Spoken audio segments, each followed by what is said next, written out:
In this world, there's two kinds of people, my friend. Those with loaded guns and those who dig. Broadcasting from a Montana wilderness fortress at the headwaters of the Missouri, this is Matt Christiansen Live.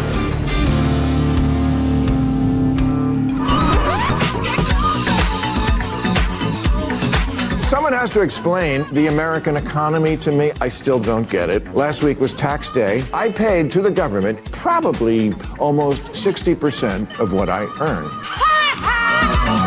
And I still wouldn't mind if Bernie Sanders would stop saying the rich don't pay taxes.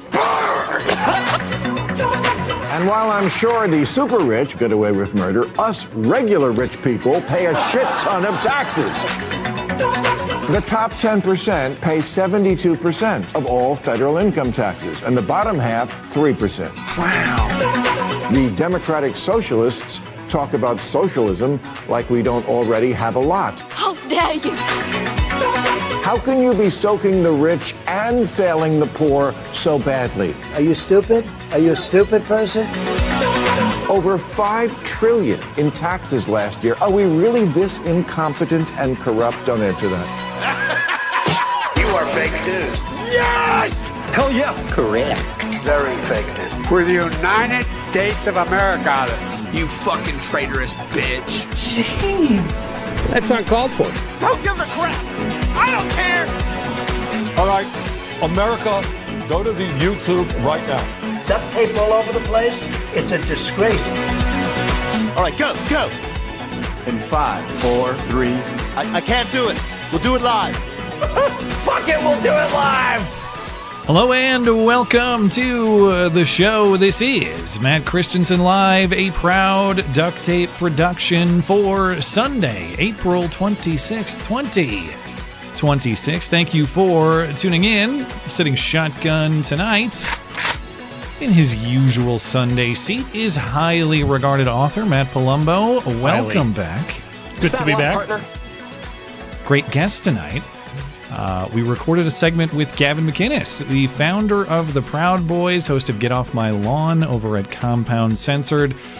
Gavin will give his response to the Southern Poverty Law Center fraud indictment from earlier this week. He's also suing the SPLC for defamation, assuming that lawsuit ever ends, since it's like 6 years in the making, but maybe one day. His lawyers are on it. Yeah, it was a very, very funny interview. Gavin actually is he's the first person to ever put me on a TV show. He's the first person to get me on Fox News, and they took his advice, which I think was a good call on their part. So it's been highly regarded ever since. And highly regarded ever since. I know Gavin's he's done a lot for me, so it was really cool to have him on. I can't remember when we first our first encounter was, but I know way back sometime close to that was when you were on Gavin's show debating Black Hitler.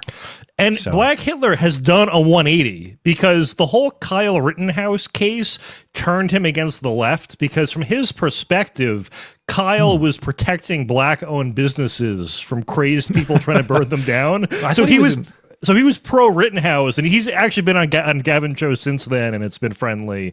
And I never really told anyone this, but Black Hitler on the show when we were on was his crazed normal self.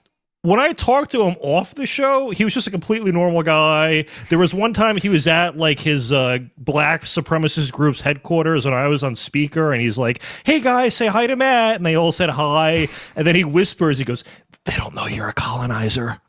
So we had a wholesome moment with Black Hitler 11 years ago or whenever that was. Great story, compelling and rich. And then they found a body at his apartment or something. I can't remember. Yeah, I didn't follow up on that, but good thing it wasn't your body. Good thing it was not me. Before we get to Gavin in the first hour of the show, hey, yet another crazed gunman goes after the president and other administration officials at the White House Correspondents Dinner last night. He was stopped, arrested before he could take shots, at least at dinner attendees, though it sounds like, as of now, the understanding is I believe he shot one Secret Service agent who is supposed to recover. But yeah, so we'll get to the latest in all that. My sources say yet another actual right-winger. Actually, he was right-wing, and actually it was a hoax. That's what my Reddit sources say. It's crazy. All these liberals want to kill Trump, but only Republicans will do it. Yeah, exactly. So there we go. Yeah, they need us to complete the dream. Trump cancels peace talks with Iran and again tells them, hey, just call me when you're ready, guys. I'm waiting by the phone. So we really don't have a lot of progress on Iran, at least lately. We'll see what happens in the coming weeks here. And we have a bunch of other odds and ends, including, of course, hoax hate to close the show. Before we get into it, got to say hello to our featured listener-owned business for the evening. That's our friends at Hero Soap Company.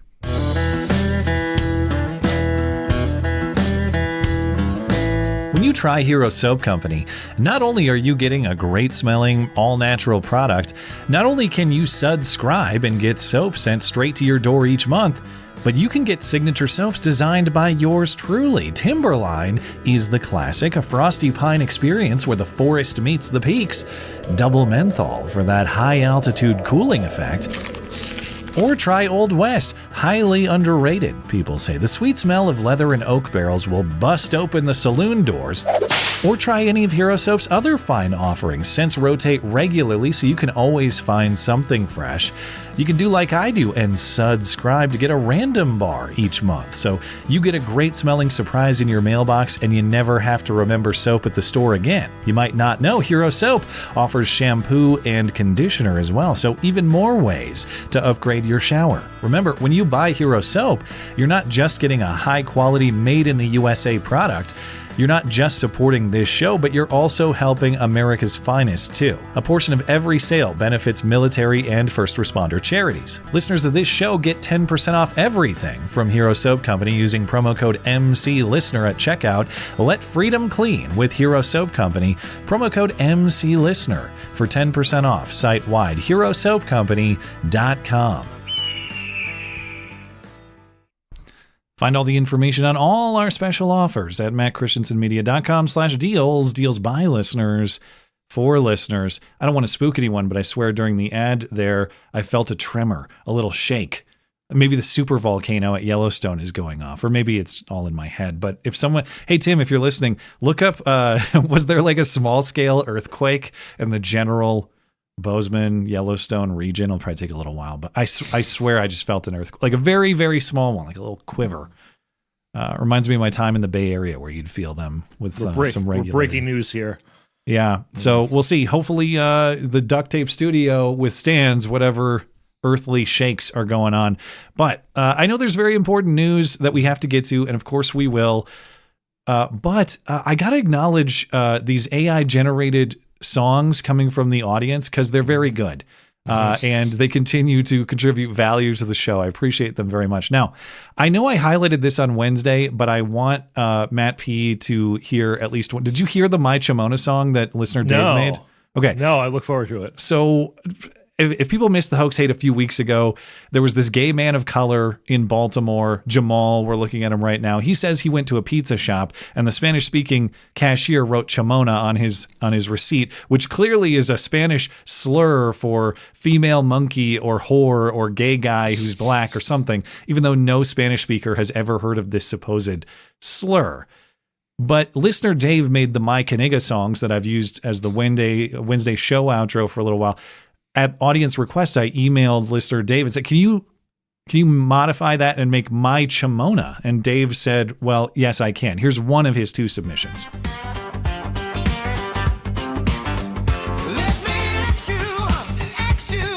Thanks. He hasn't spelled right all day, Chimona. Me comprende español, español. Get the fuck out of my store, Chimona. Never gonna stop or give up such a dirty mind. Always getting up for the touch of the manly kind. Oh my,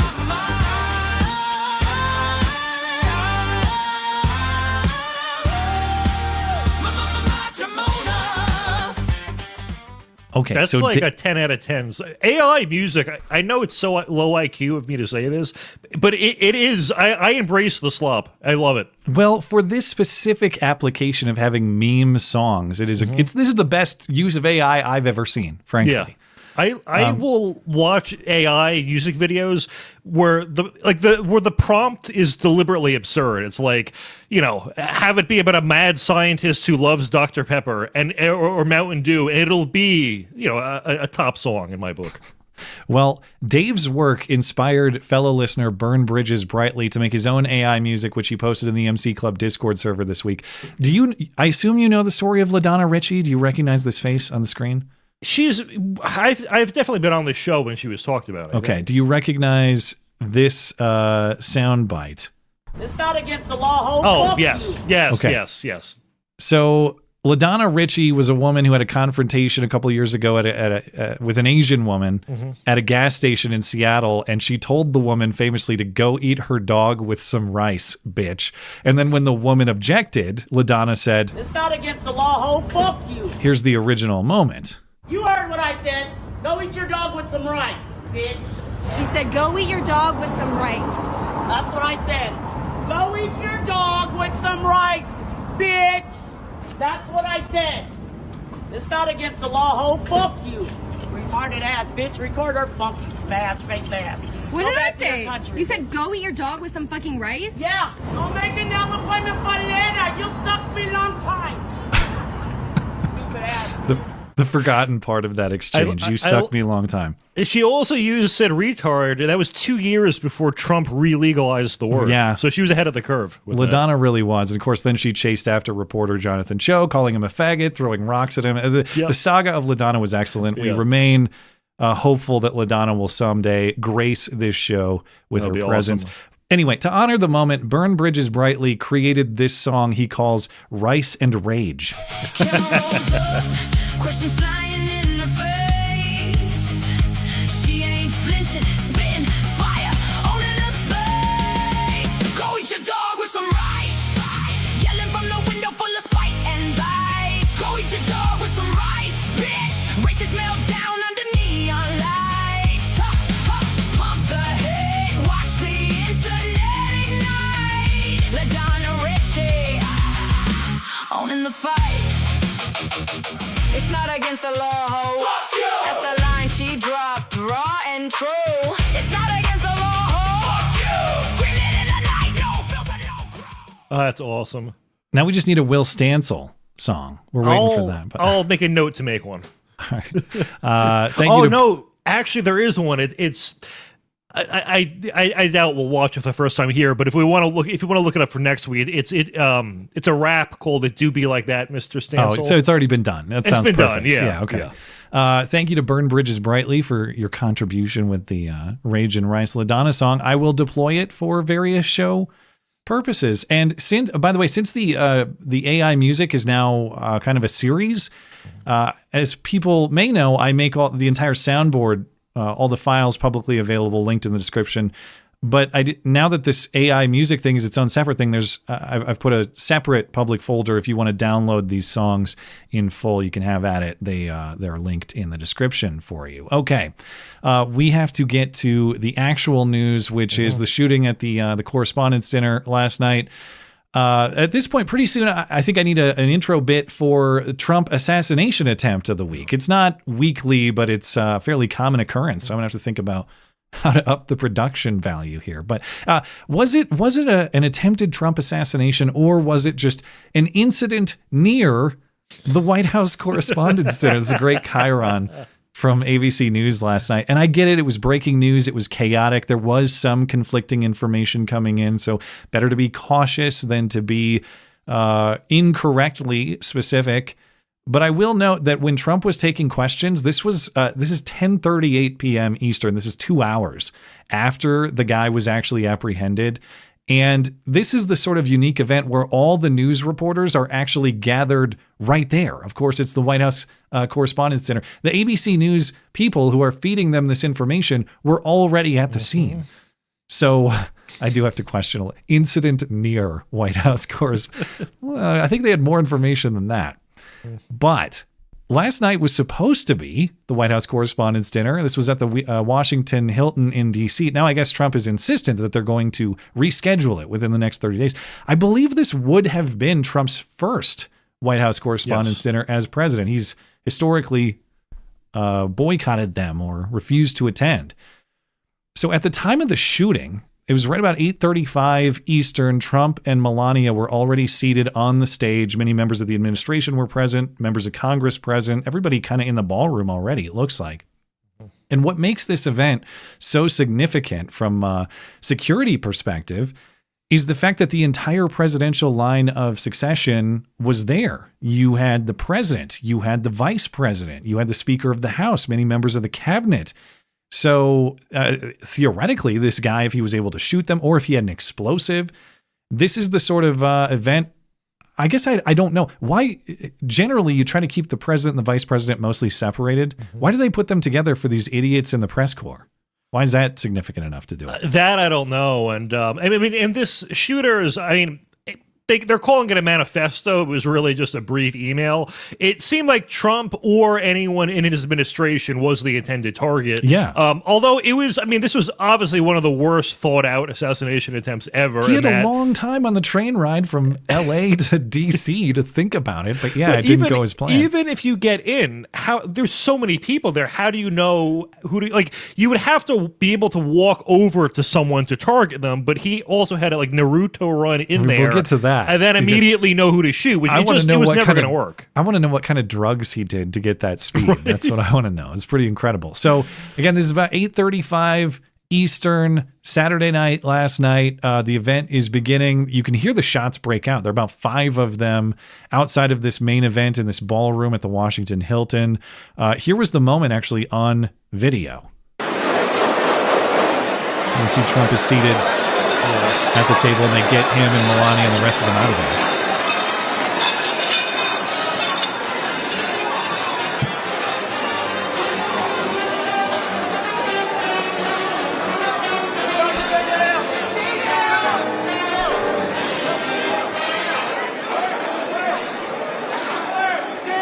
Who the hell are the like band? The band is still playing, like going off with the saxophone. Wow, wow, wow, wow, wow. You're sinking on the Titanic, I guess.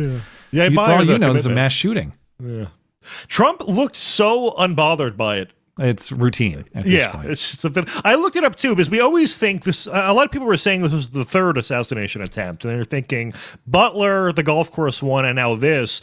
Wikipedia had 19 cases that could be considered assassination attempts. Are they counting threats? Or are they counting a lot of them were pretty half-assed, like mailing rice in or something. But there was when Trump ran in 2016, there was a guy who got close to Trump, tried to grab a cop's gun and couldn't pull it out, and then got tackled. So there are other ones that we don't think about as much. But this is to your point. I totally forgot about that. I'll have to look that one up. But okay, so let's get to the Naruto run. That's how you say it, right? I can't. Naruto, I think so. I read it in middle school. I'll get roasted by people who know. But how this happened? Okay, so there's this sole gunman, one guy, lone wolf. We're assured. But he's identified as Cole Allen from Torrance, California. We'll get into him in a moment. But he just rushed the Secret Service checkpoint armed with a shotgun, a handgun, and multiple knives. And like you said, I do mean rushed. Trump posted the security video of the. Unfortunately, it looks like someone took a Motorola Razor recording of a 240p security camera video. This is the least detail I've seen in a piece of video since probably 1995 or something like that. This is bad. But this is the moment you're going to see this guy blaze by in low resolution, and he is just booking it so fast that these Secret Service agents are getting a lot of criticism. Because you see this guy's kind of looking away, this guy in the middle. If you see these two on the bottom left, I assume they're Secret Service agents, but I don't know. They should have tackled them. People are saying those guys had clear line of vision and just kind of let him go. It's hard to tell from this crappy video. He is moving very fast. One thing I'll say too is this appears to have kind of like a fisheye effect on the lens. You'll see that in a lot of surveillance applications to try to get as wide of an angle as possible. So I do think, not that I'm not here to stick up for feds, but I do think that the hallway is probably shorter than it looks, which is why his speed looks faster than maybe what it was. And it might explain why these agents were seemingly so surprised and late to react, is because that distance that it looks like he's covering is not as much distance in reality as it appears to be on the camera. It was like 4 seconds of running. about before he crossed. That's true. I suppose like our perception of the visual distance is irrelevant to the time in the recording. So we can see he starts to appear here at about 10 seconds time stamped. He's past them right around 13. Yeah, you're right. Like 13 and a half. So it could even be less. Yeah, 13, 3 and change. So they did not actually shoot him. I assume agents attempted to. We hear those 5 shots. Not yet clear as far as I've seen.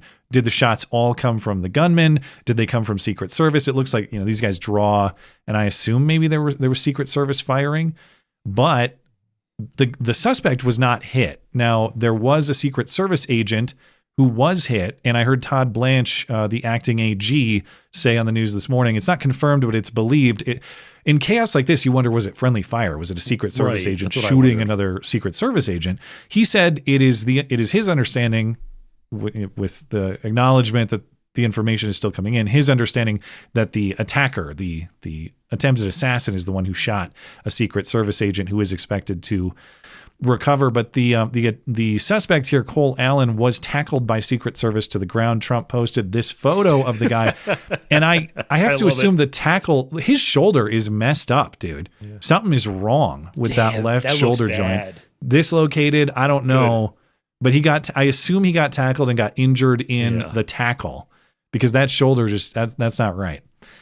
But the suspect, again, it's Cole Allen, 31 years old, from Torrance, California. So that's south of LA, Southern California. And this morning, acting AG Todd Blanche had a lot of things to say on the various news programs. He said that the shooter, Cole Allen, is believed to have traveled from California to DC by train, stopped at some point in Chicago.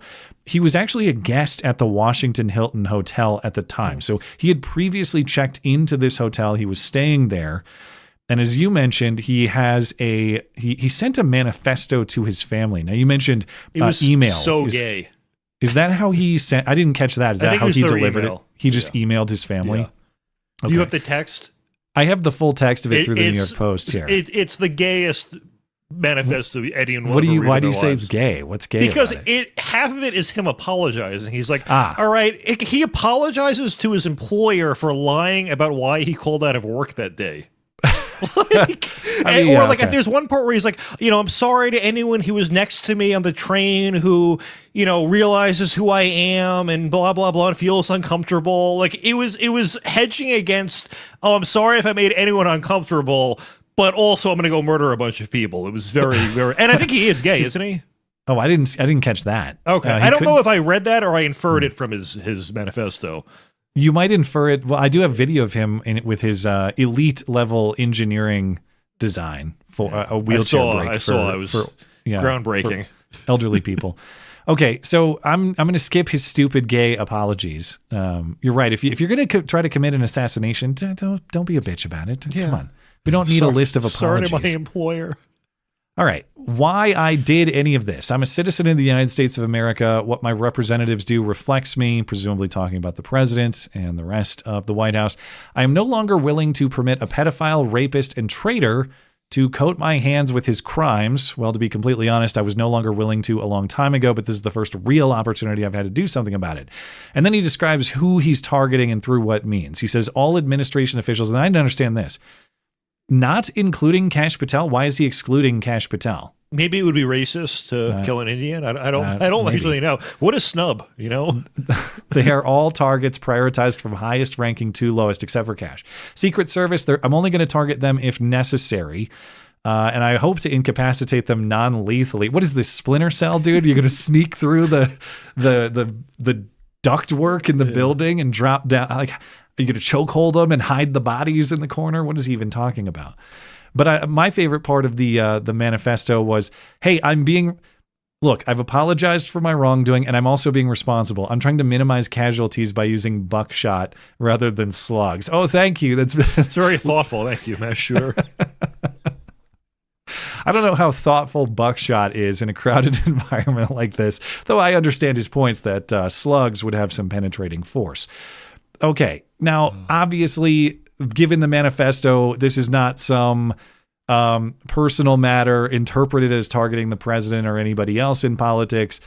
because he happened to be targeting somebody else at the Washington Hilton or something like that. Obviously, this is at least on its face, unless you believe this is some sort of false flag or some sort of hoax. This is a guy targeting the president and the rest of the White House officials, or perhaps even members of Congress, gathered at the Correspondents' Dinner. So far, they're saying he's a lone wolf, though. He's not operating with a group. This, according to D.C. Police Chief Jeff Carroll. But as far as the shooter's background, let's see, I got some of that in this story here. 31 years old, Torrance, California, southwest of Los Angeles. He was working as a tutor there, and he was actually named Teacher of the Month for this tutor business, to whom he's very apologetic for all the things he's done. Yes. That was December 2024. Now, his family has been worried about him. They raised concerns with law enforcement before the event. Trump said that this morning. I'm not clear on the timeline of that. Have you caught any of those details? His family, I guess, called police before this happened, something like that? It seems to have been in recent years, and I can't remember the exact time frame. But what was interesting is he was radicalized by like pretty normie shit lib talking points that you see on any mainstream left-wing channel. Like, if a right-winger is radicalized to go kill people and isn't really a Fed, it's on some obscure corner of the internet that has like 100 members tops. The stuff that's radicalizing the left is the kind of media that is the default for the majority of this country, which makes it way more dangerous. Yeah, I guess, yeah. I mean, and the whole, like, everyone is a pedophile now. Like, it's not all of them. It's just some of them. So he did donate $25 to Kamala in 2024. We also know that. Okay. As far as his, it's reported too that he went to at least one No Kings event earlier this year. He also, as far as his educational background, so he was working as a tutor. He actually had a bachelor's degree from a semi-prestigious institution, California Institute of Technology. That's a really tough school to get into. Okay, Caltech. So I'm not convinced, based on his engineering designs that we'll see in a moment, that he actually was a super elite student, also based on this assassination attempt. So draw your own conclusions about potentially how he got in there. But he also got a master's degree from Cal State Dominguez Hills, and he graduated in last year, 2025. Okay. They also, as I know you're excited to talk about, they found his Blue Sky account. And a friend of the show may have appeared in there. He's a big follower of Will Stansel. He is. I don't care. It do be like that. Now, many think that makes him a deranged leftist. On this show, I think we understand that just means he has exquisite taste in entertainment. That's true. So it's funny because Will Stansel's a crazy leftist. On Blue Sky, he's center right, like compared to those people. Yeah, it's crazy. Yeah. On the streets of Minneapolis, he's a fascist. On Blue Sky, Alan posted your typical stuff, a lot of Trump hate, Ukraine support. There were some posts critical of Christianity as well. So his prior posts all line up with the sort of political perspective you would expect. Now, one piece I have not seen confirmed in the reporting is whether or not he was in fact paid by the Southern Poverty Law Center. Got him. I don't know. I had a throwaway joke about how he was probably the youngest person at the No Kings rally he was at, but I forgot to make that obvious comment. All right, anyway. Honorary rim shot.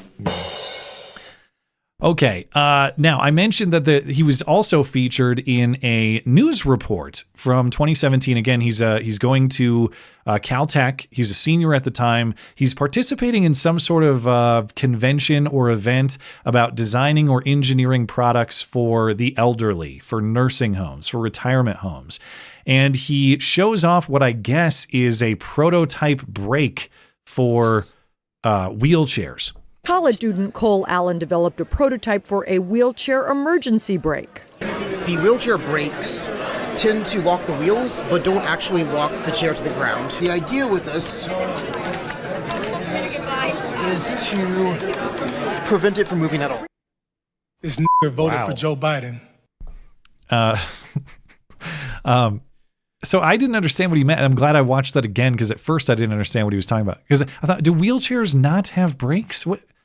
It's because, so he's saying the existing brakes only lock the wheels this actually locks it to the ground. What are you going to are you trying to hold the wheelchair back on a hill that is coated in oil? Can we not rely on the friction? It's like it doesn't lock the wheelchair. It just locks the wheels that then lock the wheelchair. I just don't understand what the problem is it's solving. But this is elite level Caltech engineering, apparently. Maybe we're just not smart enough to understand. I don't know. I'm sure I would be rejected if I applied. I 100%. Oh, I forgot your Will Stancil meme. Oh yeah. Like an hour before the show, I'm like, you got the meme, right? You got the meme. Most raped man alive. That's a great chyron, even better than ABC. But yes, this is Cole Allen. I will handle him, Mr. Stancil. Mulatto guys for Harris. He's not a white guy. He's a mulatto guy for he's an all right. He's an Oreo for Harris, or a half. I don't know. Whatever. Moving on. I won't butcher the joke. Oh, here's his fancy design.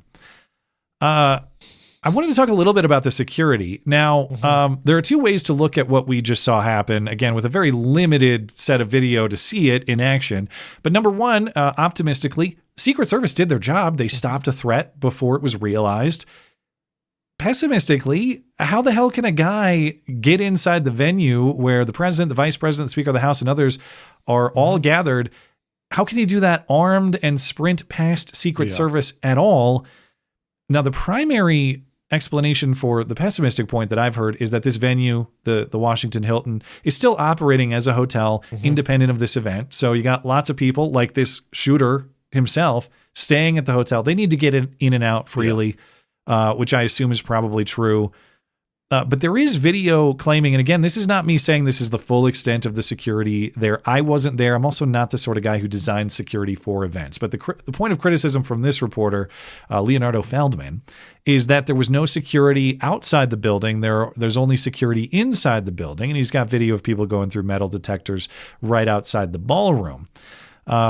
So again, I don't know that that's the full extent of it. I don't even know that this is for sure confirmed to be an accurate representation of the security apparatus. I think it's fair to ask questions like, how is that Naruto run even possible? I know. And it was. Yeah, I mean, I guess the argument defending them would be, hey, the threat presented itself, and yes, it did get through, and for 4 seconds we counted, but within not long after that, the threat was neutralized. So I guess that's the case but everyone was wondering why he was shirtless with the dislocated shoulder. Yeah, I didn't get that either. They tear his shirt off to make sure he doesn't have a bomb. I believe is the explanation. And that's the follow-up question. Okay, great. Like he wasn't able to get close enough to take the shots. Yeah. What if he had a bomb though? What if he had a vest? That's true. I mean, I think the part that looks the worst is just obviously the fact that he was able to sprint through without being tackled, that there was not one person looking in that direction at all times. I know secrets, their job is to react within 3 to 4 seconds. That's what they're trained to do. You have to be able to do that. So I understand they're humans. It's a long night of just standing there. Your attention, I guess, is going to get distracted. A 3-second reaction time for most people. A lot of stuff's going to get by. Yeah. On the other side of it, that's when you are paid and entrusted with the lives of all of these important officials, every second needs to be attentive. So for those standing there who didn't physically obstruct him, either you're not sufficiently attentive for the job, or you are too cowardly to jump in when the situation requires it. Yeah. And I say that with full acknowledgement that I'm not sure I would do a much better job if I was a Secret Service agent. Oh, it'd be horrible. Yeah. A Monday morning quarterbacking at a job I'd be worse at. Yeah. But how that's possible, especially in the context of a president who's had a lot of attempts against him, another worrisome point for the Secret Service, I think. But the award for most poorly aged take of the night, I think, goes to CNN personality. Oh, she sucks. S.E. Cupp. Who before the event was complaining about how the whole event only serves Trump's interests and has been catered to his interests. She said journalists should not respect him because Trump wants them dead, but only figuratively. And you just heard Brian Stelter say that the Correspondents Association was trying to sort of mend some fences with a guy who wants us dead, figuratively. Figuratively, he wants journalism dead. It doesn't make a lot of sense to me. I don't think this is a great night for journalism. shut up, bitch. And then 5 seconds later, a deranged gunman who believes all the lines on CNN showed up and tried to kill Trump. So that woman believes roughly. nothing, by the way. She used to be on Fox like 10, 15 years ago. And her whole shtick was that she was like a conservative atheist. And she was planning on like converting to Christianity, but just for like the story arc, so she could write a book about it and then, have a whole, get more media hits to talk about her conversion and all that, but it wasn't going to be real.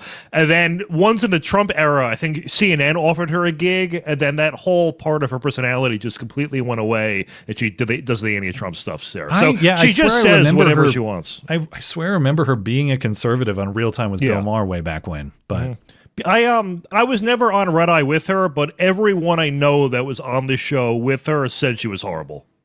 Well, like treated everyone poorly. That's why she thinks everyone wants her dead. Is because they probably do.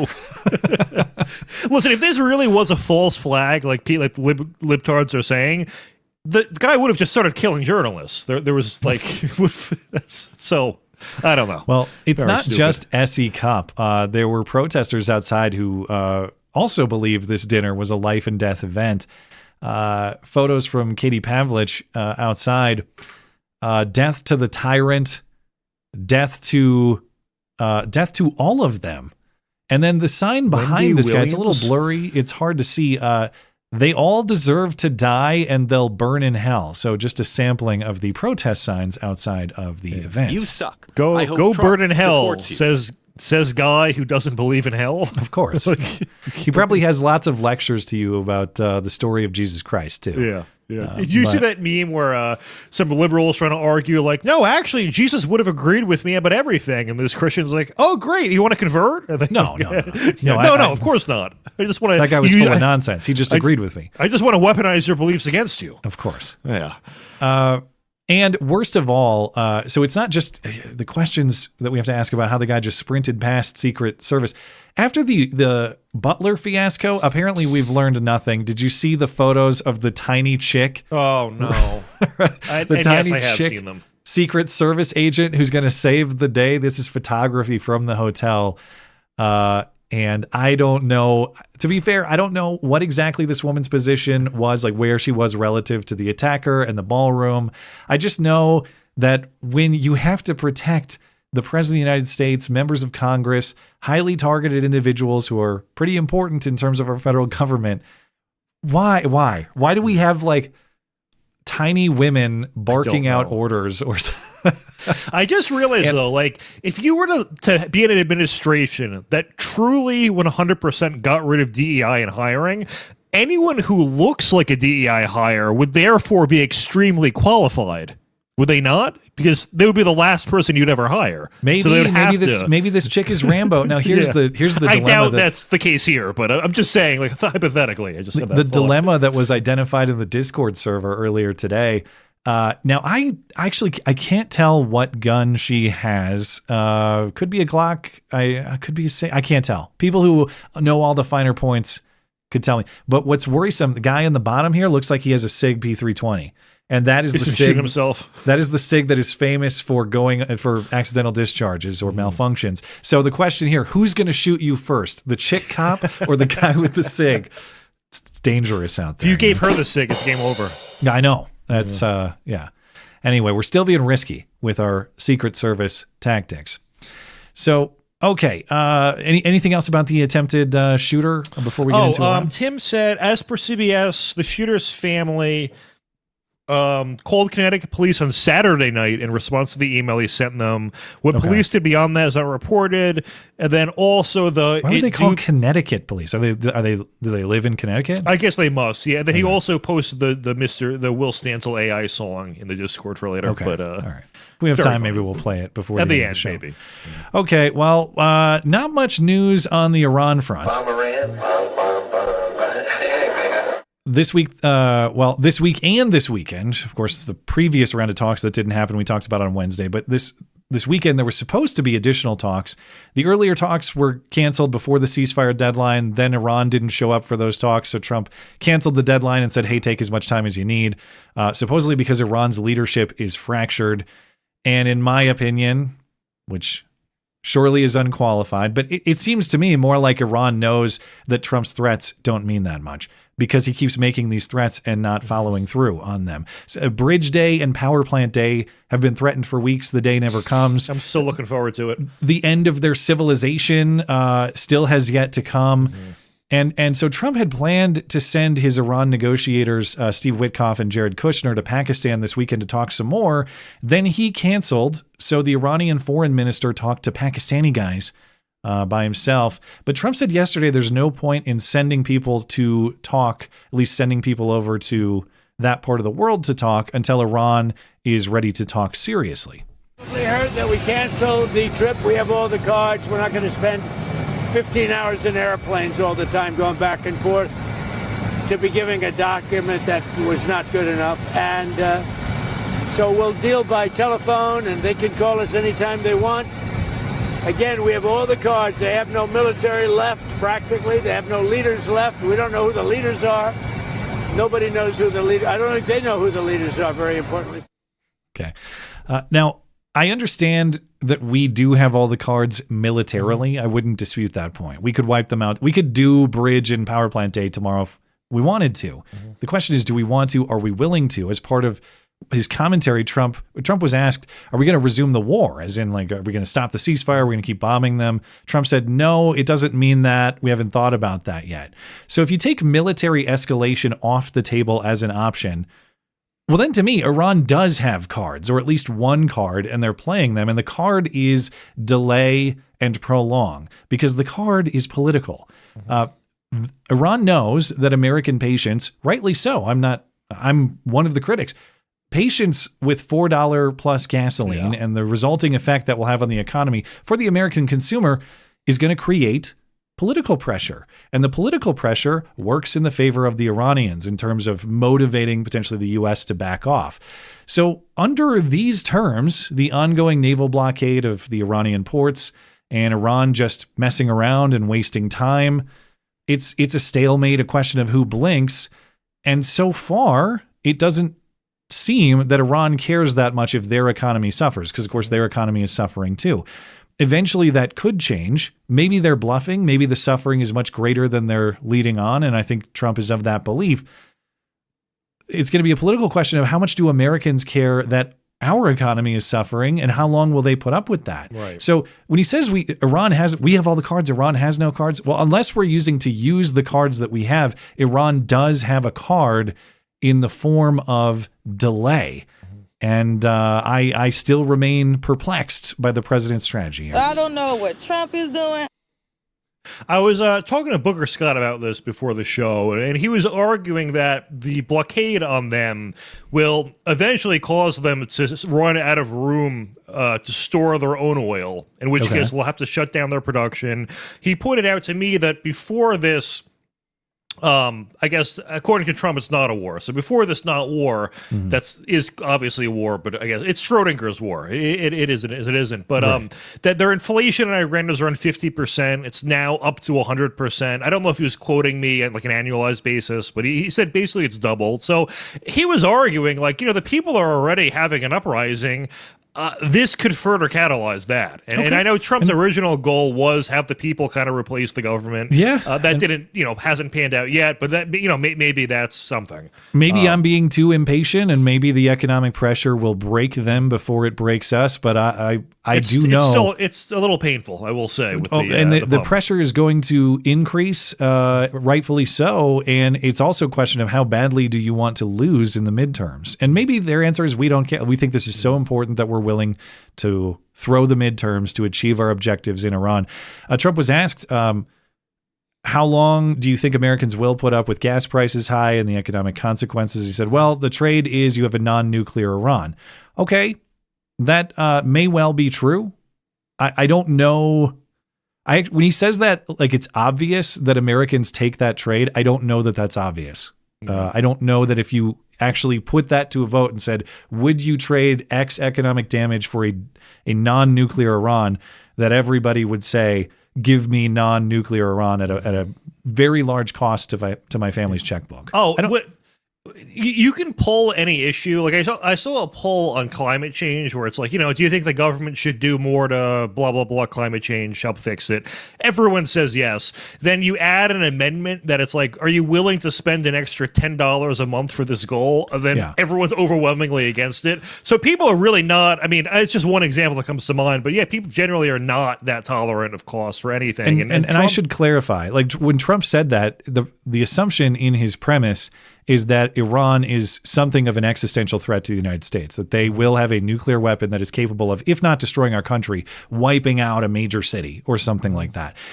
I'm not saying that's false. I'm saying demonstration that that's true is far from certain. Mm-hmm. So his calculation there requires Americans to accept a premise that I don't know a lot or even most Americans do accept, but and that's what he's operating on. Trump is now, I think, about 2 or 3 weeks over his timeline for how long this was supposed to take. And a reporter asked him about that, and he says, with a straight face, he goes, "Well, I took a break."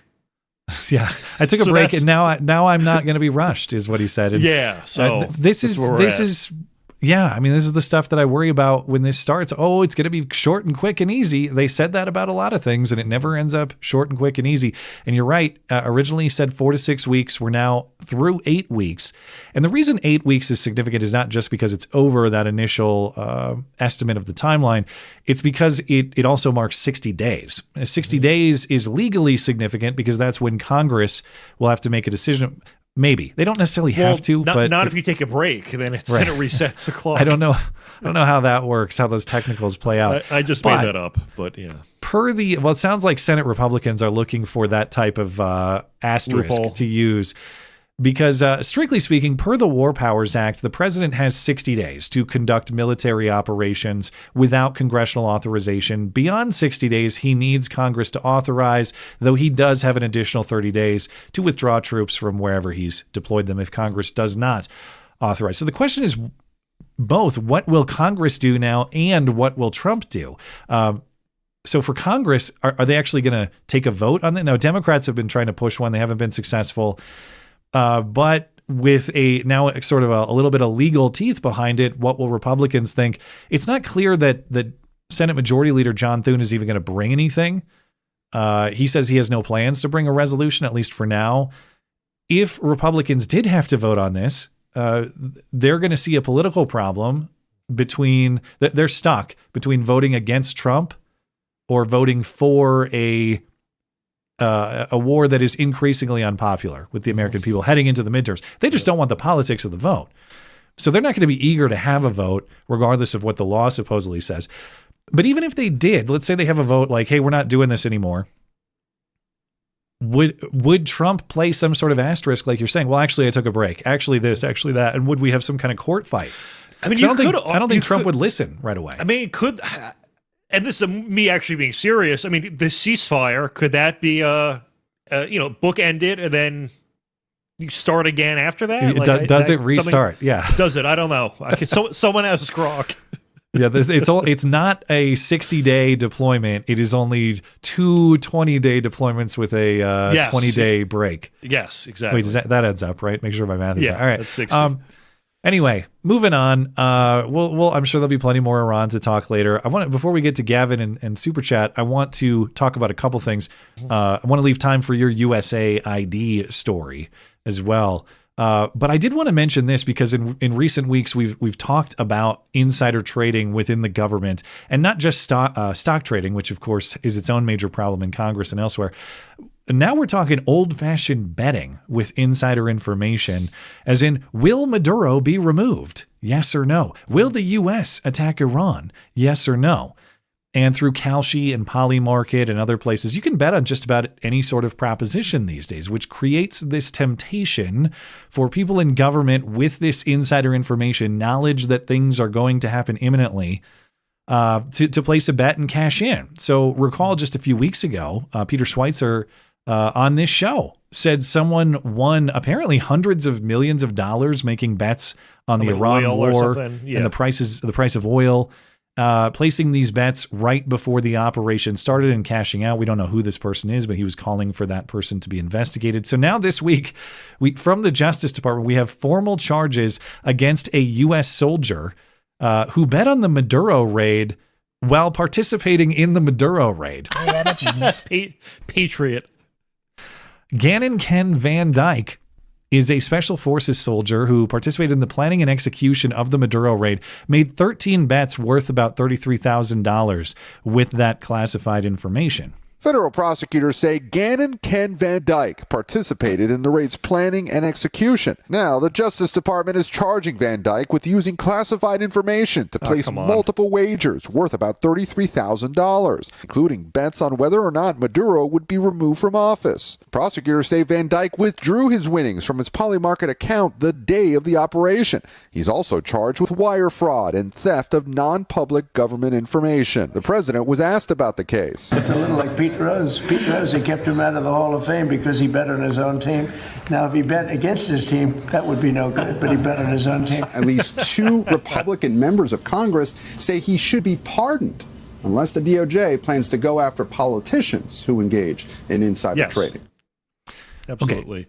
I mean, listen, while this is something I would do, on a more serious note, and like I said, it also is serious, you do risk telegraphing information in that, if you are Maduro and you see a betting line like that spike to like 90% odds, that should tell you something's coming. To the bunker. Time to get the hell out. Yeah. And there was also, and this made headlines last week, there was a guy where there was a betting line about whether or not he would run for Senate, and it was like 1%. So I can't remember his name, but you can search keywords in front of the story to anyone listening. So he placed a bet on himself and then announced he was running for Senate so it would pay out. God, dude. Okay. Again, something I would do. To the points in the story there, number one, it's actually not like Pete Rose betting on himself because Pete Rose wasn't using insider information. Yeah. Pete Rose wasn't betting, will the baseball game happen? Like the game was scheduled and it was the performance in question. Yeah. So the bet here for this guy, as far as I understand, and granted I haven't read the full indictment, so perhaps I should, but he's not betting like, will the U.S. military be successful in the raid on Maduro that has already been announced? That's not what happened. Yeah. So he's taking non-public knowledge and applying it with relative certainty to a bet that assumes the public does not know. And so that's the problem. And number two, to his point, like the point of Republican members of Congress saying, well, we should pardon him and go after people in Congress. Yes, we should go after bigger fish. I'm sure he is tip of the iceberg. However, I don't know. Why is the argument not yes, him and all the rest? Why, right. That's the correct. Anybody who, this is just another form of people who are government officials or employees of the government using non-public information to get rich off of our backs. So yes, whether you do that on relative small scale or whether it's a few $100,000 or hundreds of millions of dollars, all of them, we have to go after all of them. And so even though I fully grant the point that this guy, I'm sure, is on the smaller end of the scale, that doesn't mean that we give him a pass. Use your methods of identifying what he did and go get the people who are betting even higher amounts and cashing in even larger amounts.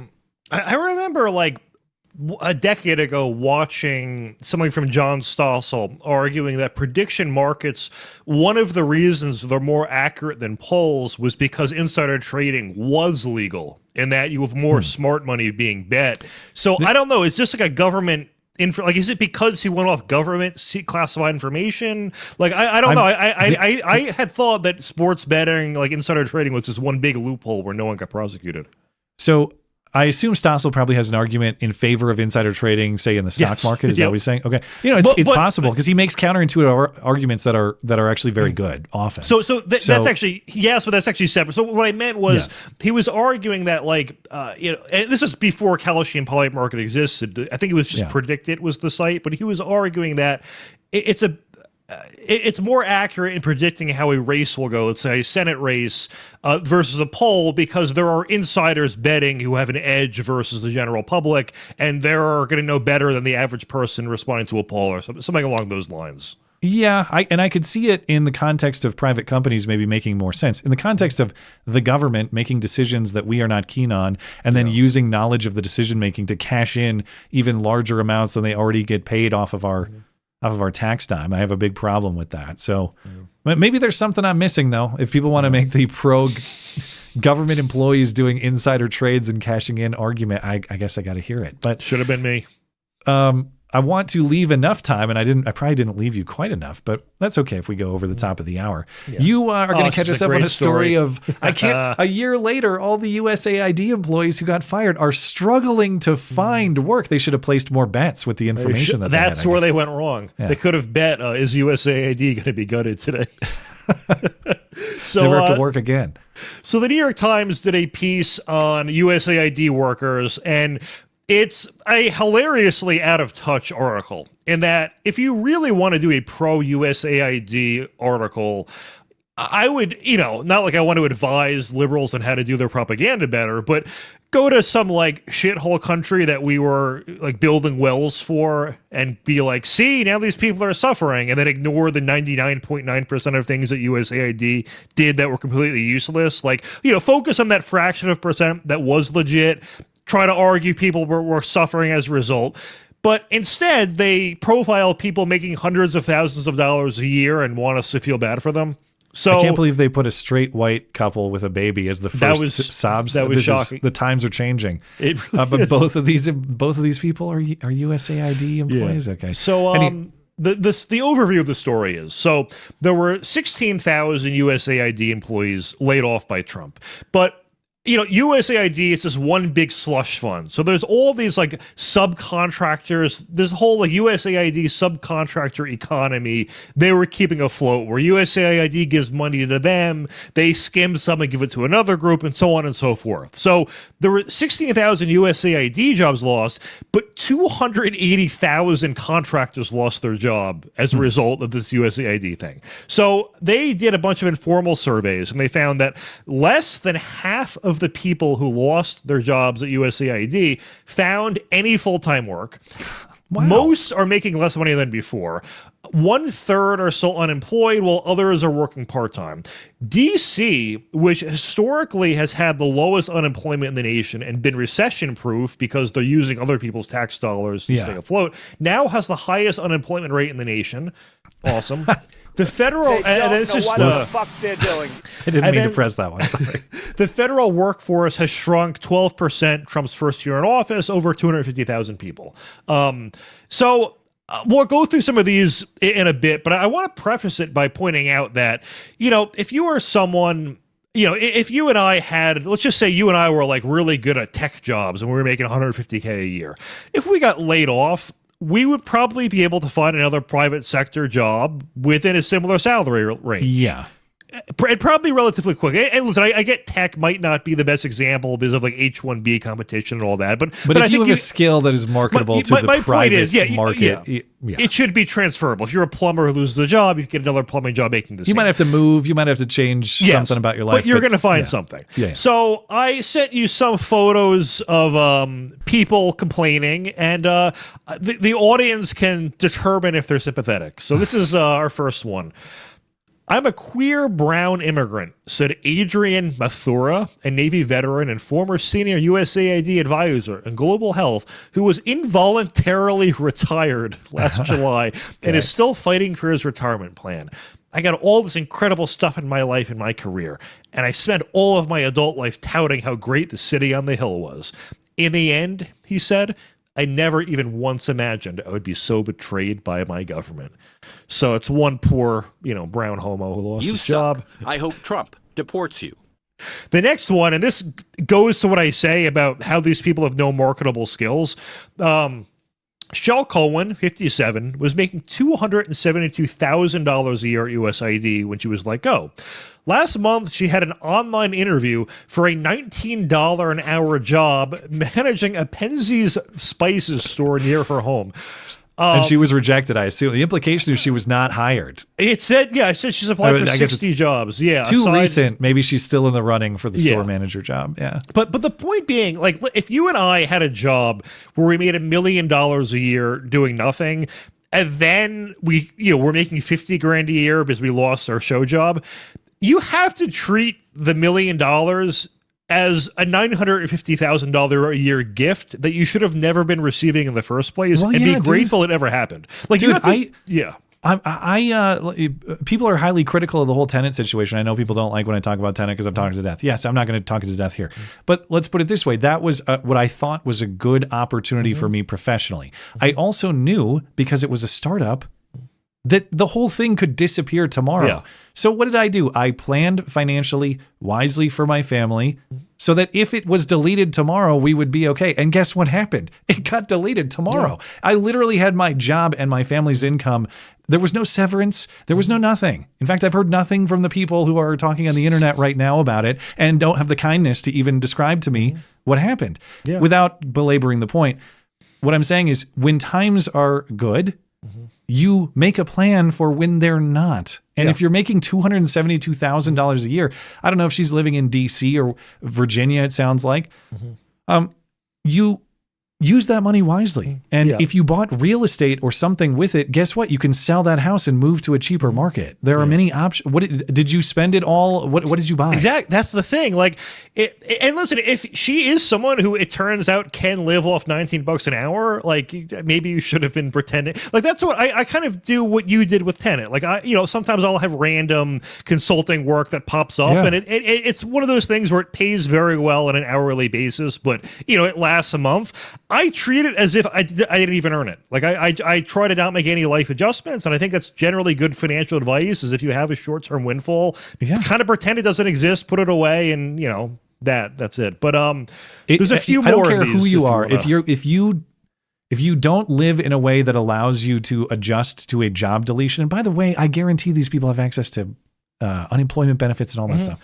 Yeah. You're doing, when they do these sob stories, it's like everybody else who has a job in the private market understands that your job can go away and nobody gives a shit about your sob story when it does. It's on you to plan responsibly for that eventuality. And you also can't forget they took a gamble, and that Trump the initial deal was federal workers, we're going to be doing some layoffs. You can leave now, or I think it was you get like 9 months pay if you leave now voluntarily. A lot of people took the deal, but way more didn't. And of those who didn't take the deal and got laid off, like they could have had 9 months pay for free and done whatever they want for 9 months. They took the risk and lost the job, and probably should have known. And one of the points too they try to make in this article from the Times is like, well, what was the point in cutting USAID when it was only 1% of the federal budget? That's almost 4 days of spending in a year. Like that's tens of billions of dollars. This was an enormous amount of money. Not giving people an unearned 6-figure salary when they don't have skills sufficient to get a $19 an hour store management job. That's the point. Yeah. Well, when they make the argument about cutting USAID, ending lives, where they're like, we could save so-and-so lives for $5 a life in Africa. And I'm like, okay, well, if we paid USAID directors $50K a year, by that logic, they're actually killing tens of thousands of people by not taking lower pay. And they actually probably are killing tens of thousands of people in Africa. That's directly. Yeah. One of the groups I've consulted for that I was kind of referencing earlier had themselves done work with a USAID subcontractor and was telling me we were prying to figure out what the hell they do, and no one could figure out. It just seemed like money would flow through, they'd take a cut, and no one knew what was going on. I didn't mean to push you off your flow here of profiling. So Don is up next, right? We got Don Niss next. Yeah. This one's the funniest. Don Niss spent 21 years at USAID, including 3 years, blah, blah, blah, Afghanistan and Pakistan. He was making almost $200,000 a year. This is the best part. He has 12-year-old twin sons, and the tension over his impending job loss was particularly tough last year. There was a period of time, between February and March, where every other day my son would get home from school and say, "Daddy, have you gotten fired today?" It was kind of a gut punch. Until eventually he said smart yes. Kid. I guess, smart kid. And well, if you're, but to our prior point, okay, what this story is saying is his toddler. How old is this kid? He's 12. Hey, Dad, have you gathered some nuts to prepare for winter? No, son, I'm retarded. How do you think I have a federal government job? Oh, it's so good. Then there's one more that Trump. Is this the one I think where Trump got a guy to deport himself? Hold on. Yes. All right. I don't know if I highlighted that one. I'll just read this one. It's a guy. He looks like a total d-bag. This is a photo. That doesn't narrow it down. Is that him? No, but that's the guy who said he cried in a corner after he got fired. I think. Okay. I think it's further down. Let me see. Just you read it. Actually, they're all interchangeable. Oh, it's him. It's him. Yeah, okay. They're all interchangeable. Yeah. Let's say he said, blah, blah, blah. I feel the United States is not a welcome place for my family right now. We wanted to be around a group of people, Americans and others, who understand what happened to us. No, my picture got cut off, but I believe he's the guy who fled the country over this, which is awesome. Well, he's quoted in this story. He said he prefers living overseas with other foreign American diplomats. You suck. I hope Trump sounds like a blast. Oh, I was in Nairobi and it was way better than the United States. Why don't you go back? And then I think we should skip the last part just because we're of time. But we can come back to it if you want. I went on the Foreign Service subreddit where they were discussing this story, and these are people you would think would be sympathetic with other federal workers losing their jobs, but all their comments were like, don't they realize how out of touch this makes people look? Like that anyone thinks anyone would be sympathetic to people making these salaries doing nothing and that kind of thing. And okay, yeah, there they are listing salaries in the high hundreds and 200s. Yeah, I know. So does somewhat demonstrate the bloat that got them closed down.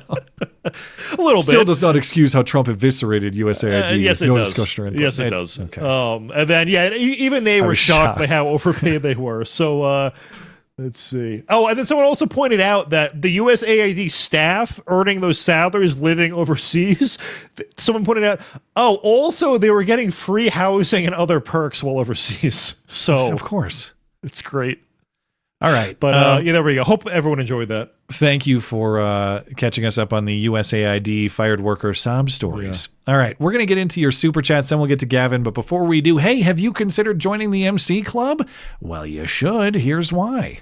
Hey, if you enjoy the show, please consider supporting the show by becoming a member of the MC Club. For as little as $1 a month, you will enjoy a series of exclusive perks, including ad-free videos and podcasts, video calls, and a community Discord server with me and other listeners, loot box giveaways with channel merchandise, your name in the credit roll after videos and streams, and much more.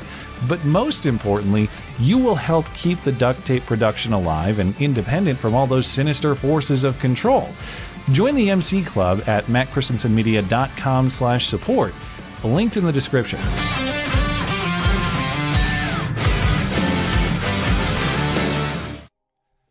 Okay, into some super chat here. Aaron Molo over on YouTube. Well, despite the news, I had a wonderful time in D.C. with Central Valley Honor Flight number 34. Aaron, forgive me, I forget the exact circumstances of the flight, but I know you mentioned it, what was it, last week or maybe the week before? Was it about a lost family member, or you were taking this honor flight? Anyway, all the best to you and your family. We love you.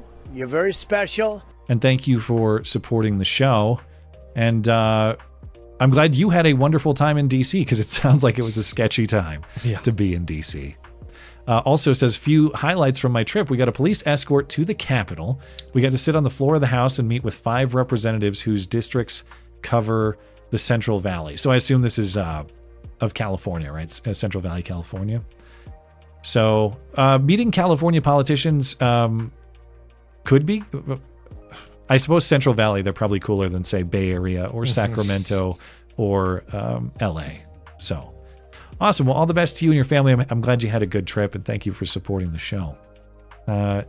Injured Guardian, retry from, that's right, Injured Guardian. I know you had that missed chat on Wednesday, so he's trying it again. Thanks for your patience with that. This is about the woman in the video who said gerrymandering is gerrymandering. And apparently I was silent on that point. Matt, silence me. Hey, why does she get a pass on X is X? I was debated thrice. That's right. We were talking about, forgot, X is X. We were talking about the merits of some of those points and why, at least in my opinion, the statement, like, for example, there's a lot of X is X leftist talking points. Love is love. Oh, which yeah. is not, love is not love. Okay, there is a defining feature of the union of man and woman. Yeah, you can't define words with itself. And also what they mean by that is love is something that only gay people are capable of for some reason. That's how it's used in practice. Even non-politically, when someone says a job is a job, well, clearly not. USAID employment is not equal to managing a spice store or whatever it is. But moral terms, a job is not a job, because there are things you wouldn't do rightfully for money. You don't look at working, managing a spice store or being a prostitute as the same thing, because one has significant moral implications. So a job is not a job. Yeah. Hitman, job is not a job.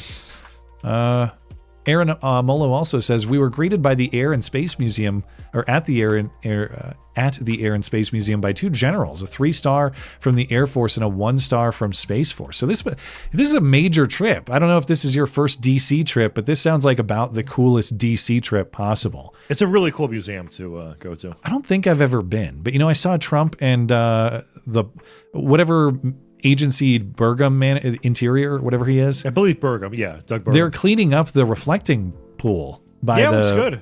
It's not like a disgusting green. They're making it blue again. Yeah. Trump, I think he said he's going to get it done for like $1 or $2 million, and he claimed that under, I think it was Obama, he got quoted at $300 million, and I looked into it, and it seemed that the number is checked out, so it's very efficient.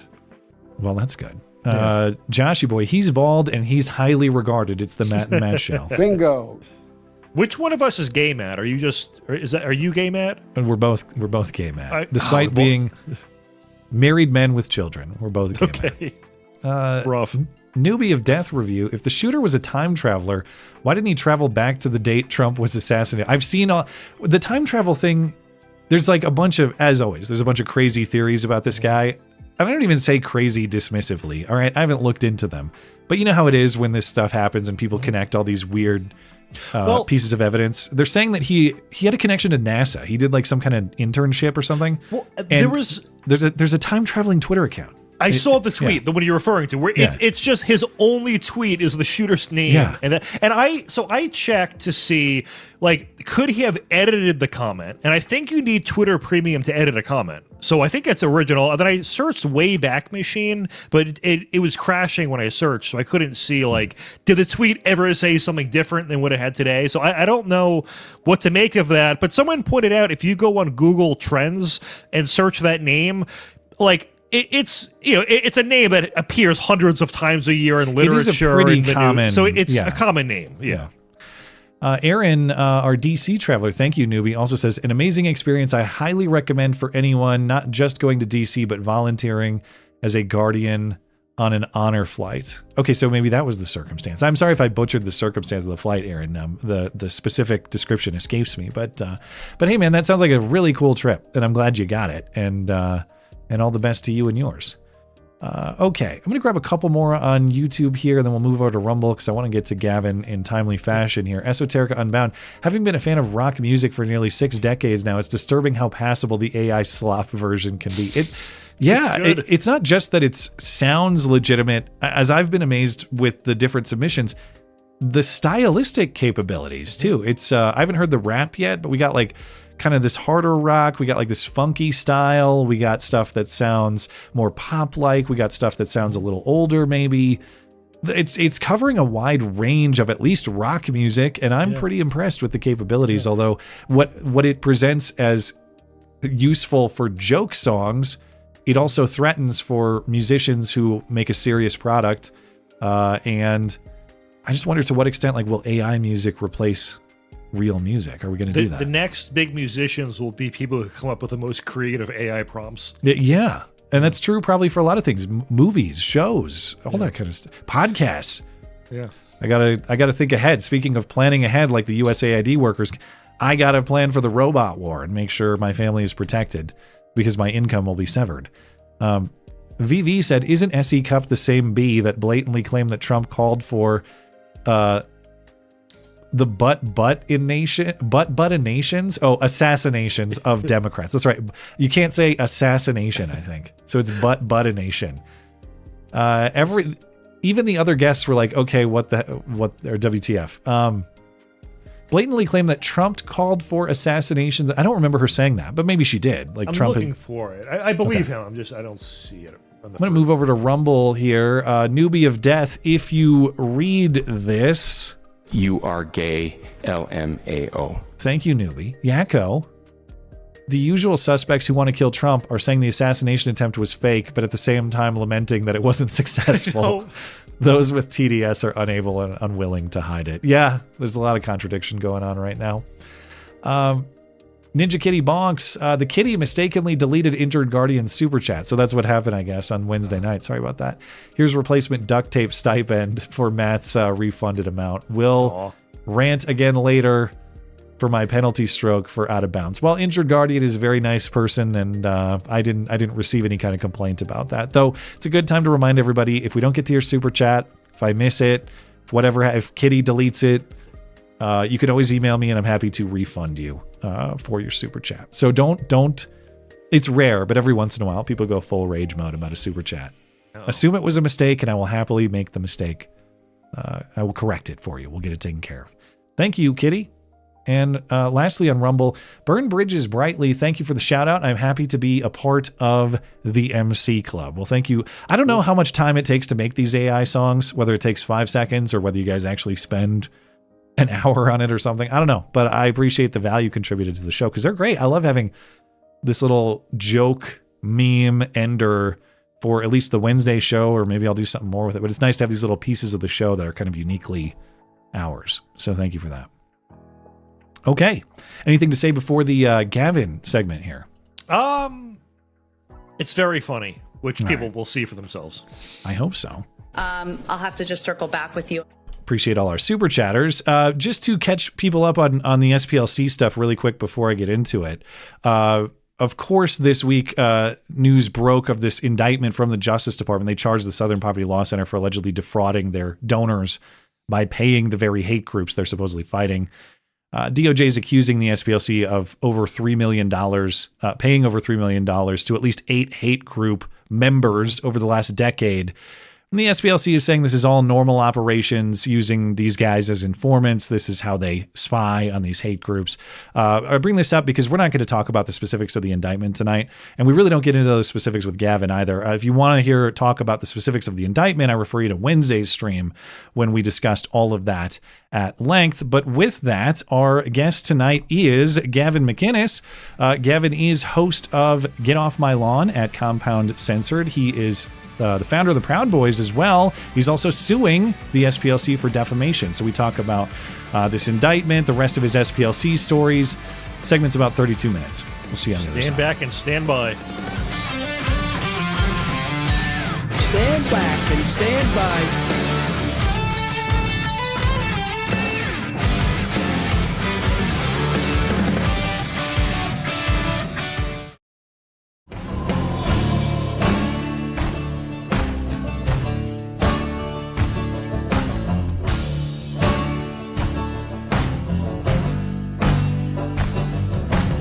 Welcome back. Our guest tonight is Gavin McInnes, host of Get Off My Lawn at Compound Censored. Gavin, thank you for making time for us.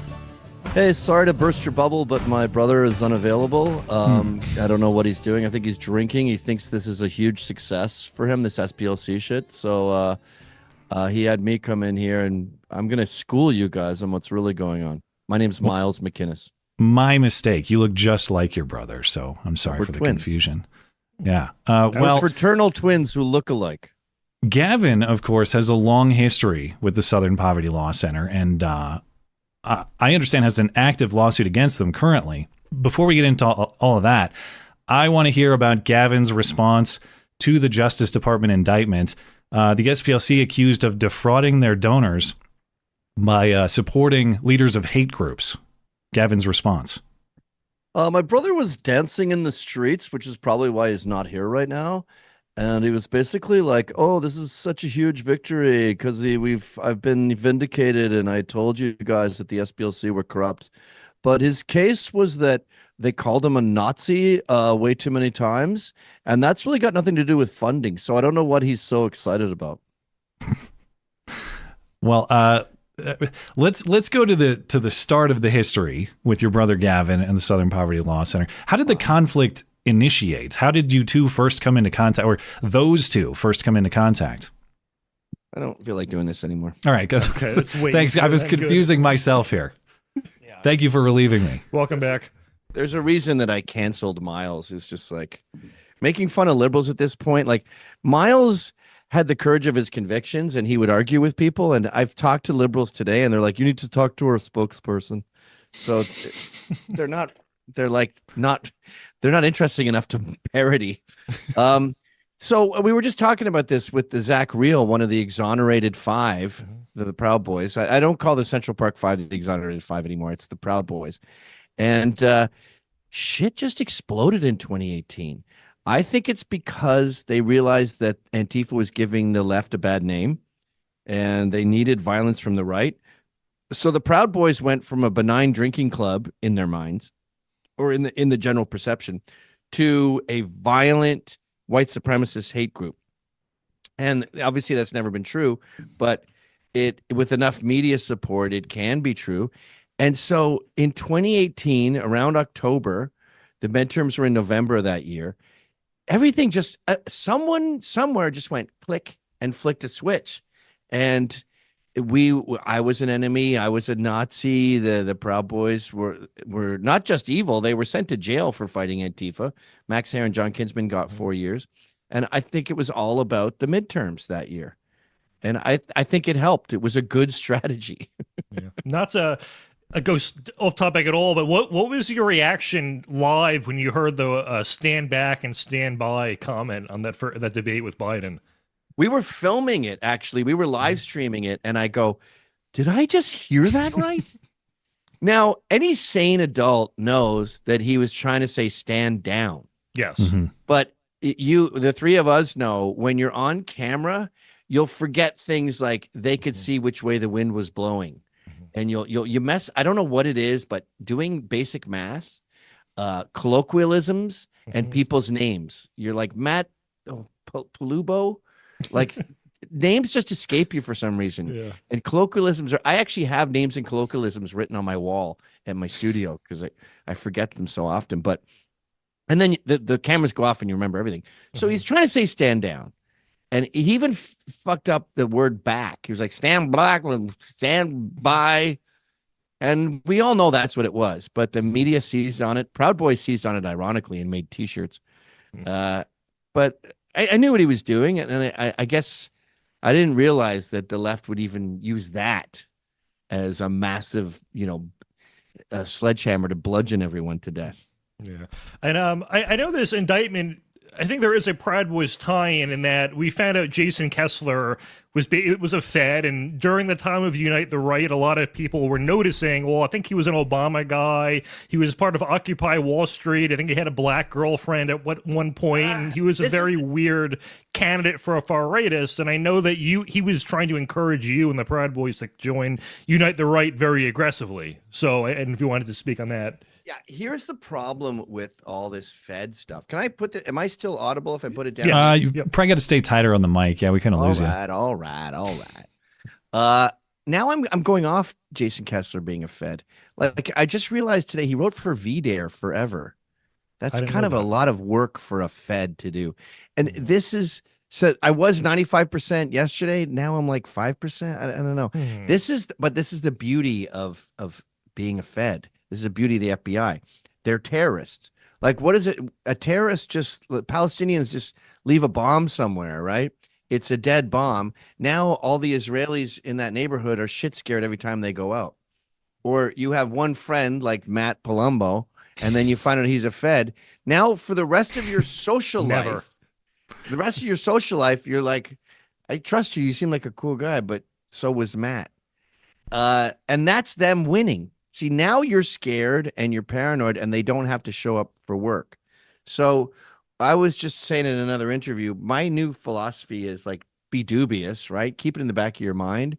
And if you're going to rob a bank, don't tell people that you don't know very well. But otherwise, we can't be constantly going Fed, or they win. Yeah. Although I should disclose again, I actually am working with DHS now, so I by definition am a Fed. He is a literal Fed. Really? Yeah. Is that true? Well, I thought Gavin knew that. But No, I'm not so that's news to him. infiltrating Okay. right-wing groups or anything. I'm a legit right-wing nutshell. Well, I was thinking today, I was driving by the FBI headquarters in a town next to me, and I got these crazy death threats back in 2018, and they were plausible, and they showed pictures of my house. So I went to the FBI and I said, "Can you like arrest these people?" And they go, "Well, they're not in the I think they found the guy was like in LA or something, and they go, they have to be within your vicinity for us to act." That's okay. dumb. But then they started calling me, and they go, "Hey, we got along when I did my complaint," and they were like, "Can you talk to us about Antifa?" Now that's my favorite subject, but I thought, nah, no, I'm not going over there to talk to you about Antifa, because now I'm this federal informant, and now that's like that can be misconstrued in the future. So no. So it's tricky when you even like Enrique. He would call the local police, I guess you'd call them the feds, and say, "We're having a rally here. We want to make sure you know everything. There's no surprises." Tommy Robinson is doing this right now with Unite the Kingdom in England. He has a police liaison where he goes, "We're doing this, we're doing that." And, retarded interloping leftists go, "Oh, so you're an informant. You're working with the feds. You're working with the police." By the way, I was saying this during the sound checks. Doesn't Matt look like he was run over by a bicycle? We have to clarify which Matt. I assume you mean Palumbo over here with the shadow. He's got a shadow like right across his face. I mean, my shadows aren't great either, but dude, you got to watch where the light projects. You have a bike tire across your visage. The first time I ever met Gavin 11 years ago, he made me pick out an entire new wardrobe within like 5 minutes of meeting him. It was just nonstop for an hour. He was, all right, this first, then this, then this, and then we met up a week later, and he was ranking my coolness by week. Well, you had a polo tucked into your pants. Who does that? That's very respectable, very professional. All right, thanks for backing me up over here, man. Highly regarded, even. Highly. Cool. But okay, so you're saying the informants or the accused informants within the Proud Boys, that was exaggerated somewhat. What do you make of the accusations against the SPLC?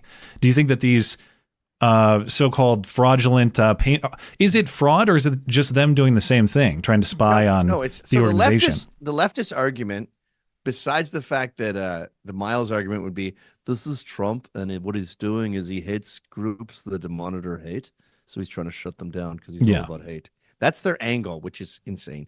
But the slightly less insane leftist argument is they were doing what the FBI does. They were just paying informants. They had CIs. They were infiltrating the groups. That's fucked up too, because that even the FBI needs a warrant to do that. That's a big deal. So even if that was true, which it isn't, that's really bad. But this is what they were doing. They were agitating. They were not paying to learn if there's a big rally coming up. They're saying at the rally, conduct violence or exist as a hate monger, like that head of the American Nazi Party guy. I want you to exist so I can get a picture. See, this is what people don't get about the SPLC. Their entire raison d'etre is photographs. There was a guy who was lynched, I think it was in 89. His name was Michael Donald, and he was genuinely lynched in the worst way possible by a guy who was in the Klan. They sued the Klan. They got a $7 million settlement. The Klan has no money. They don't really exist, so you can't sue the Klan. But that they had a picture of a guy hanging from a tree. That made them $30 million. So what they do is they give you money to agitate. They need this, like... They could take a screenshot of that right there. Yeah. Yeah. They say war on the streets, Proud Boys, blah, blah, blah. Could be the new fourth. It has to be a white guy, of course. If there's a black guy fighting a white guy and he's a Proud Boy, that's deleted. That's not valuable to them. But they need white male violence. And so they pay for it. And it's a great investment for them. They get one picture like Max Hare and John Kinsman, two Proud Boys who were jumped outside of my talk on October 12th in 2018. They beat up the Antifa who jumped them, and they got there. And they raised tens of millions of dollars from that one shot, because that's how they operate. My glasses are not symmetrical. I remember with, I think it was with John, he was I think it was at his trial. He was like shooing some Perfect journalists example. away. Yeah, and he had his arm out like this, and then a journalist gets on his knees and snaps a photo and portrayed it as if it was a Nazi salute. So that's, dude, he like Bruce Springsteen sliding on his knees. The photographer was like down like this, and he shoots up. And John Kinsman, by the way, who has a black wife and black kids, and by the way, when Zanoa Kinsman, her name is, would go pee, she'd hear as she left John's side, she'd hear as flashes going as she left, because that's what we need. We need John alone being a Nazi. But they were crowding him, and he goes, "Get the fuck out of here." So as in they jump on and they get him Sieg Heiling, and it worked. Like guys at my gym were like, "Yo, your boys, man, like that's fucking stupid, yo. You don't Sieg Heil in court." And I'm like, "Correct." They did not. Oh man. Well, going back to what you were saying earlier about when they got that huge judgment against the Klan, and I remember learning in, I think it was high school, like it was sort of one of the main myths of the SPLC was they bankrupted the KKK, and yes, it was really a local chapter that had basically no assets whatsoever. But I remember watching a video of yours many years ago where you were talking about how the group was a grift even from the beginning, and I think you were arguing that even the name SPLC was designed so people would confuse it with the Southern Christian Leadership Conference or something to that effect. So I don't know if you want to show any of that, or so MLK's right-hand man was Ralph Abernathy, and MLK is shot, and it was a massive turning point. I mean, blacks were a problem that I think America was like, yes, racism is bad and the separate drinking fountains, but it's like the Amish probably have problems too. I don't have time to deal with this. And then Martin Luther King was shot in whatever it was, 1969, and everyone was like, the record went, and the entire country went, all right, what is going on with this racism thing? We need to fix this now. Can I donate? Like, how can I help? Well, him and his right-hand man, Ralph Abernathy, have this thing called the SCLC, the Southern Christian Leadership Conference. Throw your money there if you're not gonna, like, that's what most rich white people do, right? They just want to write checks. They don't want to like go into the hood and volunteer for a big brother, throw a ball around with a kid. They just want to write a check and get it off their conscience. So Morris Dees, who was a scam artist from the day he was born, starts the SPLC and finds a random law student named Charles Abernathy, who's now a well-respected law professor at Georgetown. And this is back in 1971, I believe. And he goes, hey, we need you to head. And this is a kid. Like, I think he was like fucking 19 at the time. And they're like, you're the head of the SPLC. So on day one, it was a grift based on a typo where people would be donating to not Abernathy's SPLC. I mean, sorry, not Abernathy's SCLC, but Abernathy's SPLC. And it never changed. It's been the same thing since day one. Yeah, I think they have, the last estimate I saw was something like 800 million in total assets. And I think it was that their fundraising had tripled since Charlottesville. So it's working very well. And I don't know if their net assets are going up every year. I don't really understand what they're actually spending money on at that point. And I don't think they created Charlottesville, to be clear. I think Charlottesville was a real demonstration about statues. My suspicion is that they paid a few guys to get spicy with some tiki torches. They paid some other guys to say Jews will not replace us.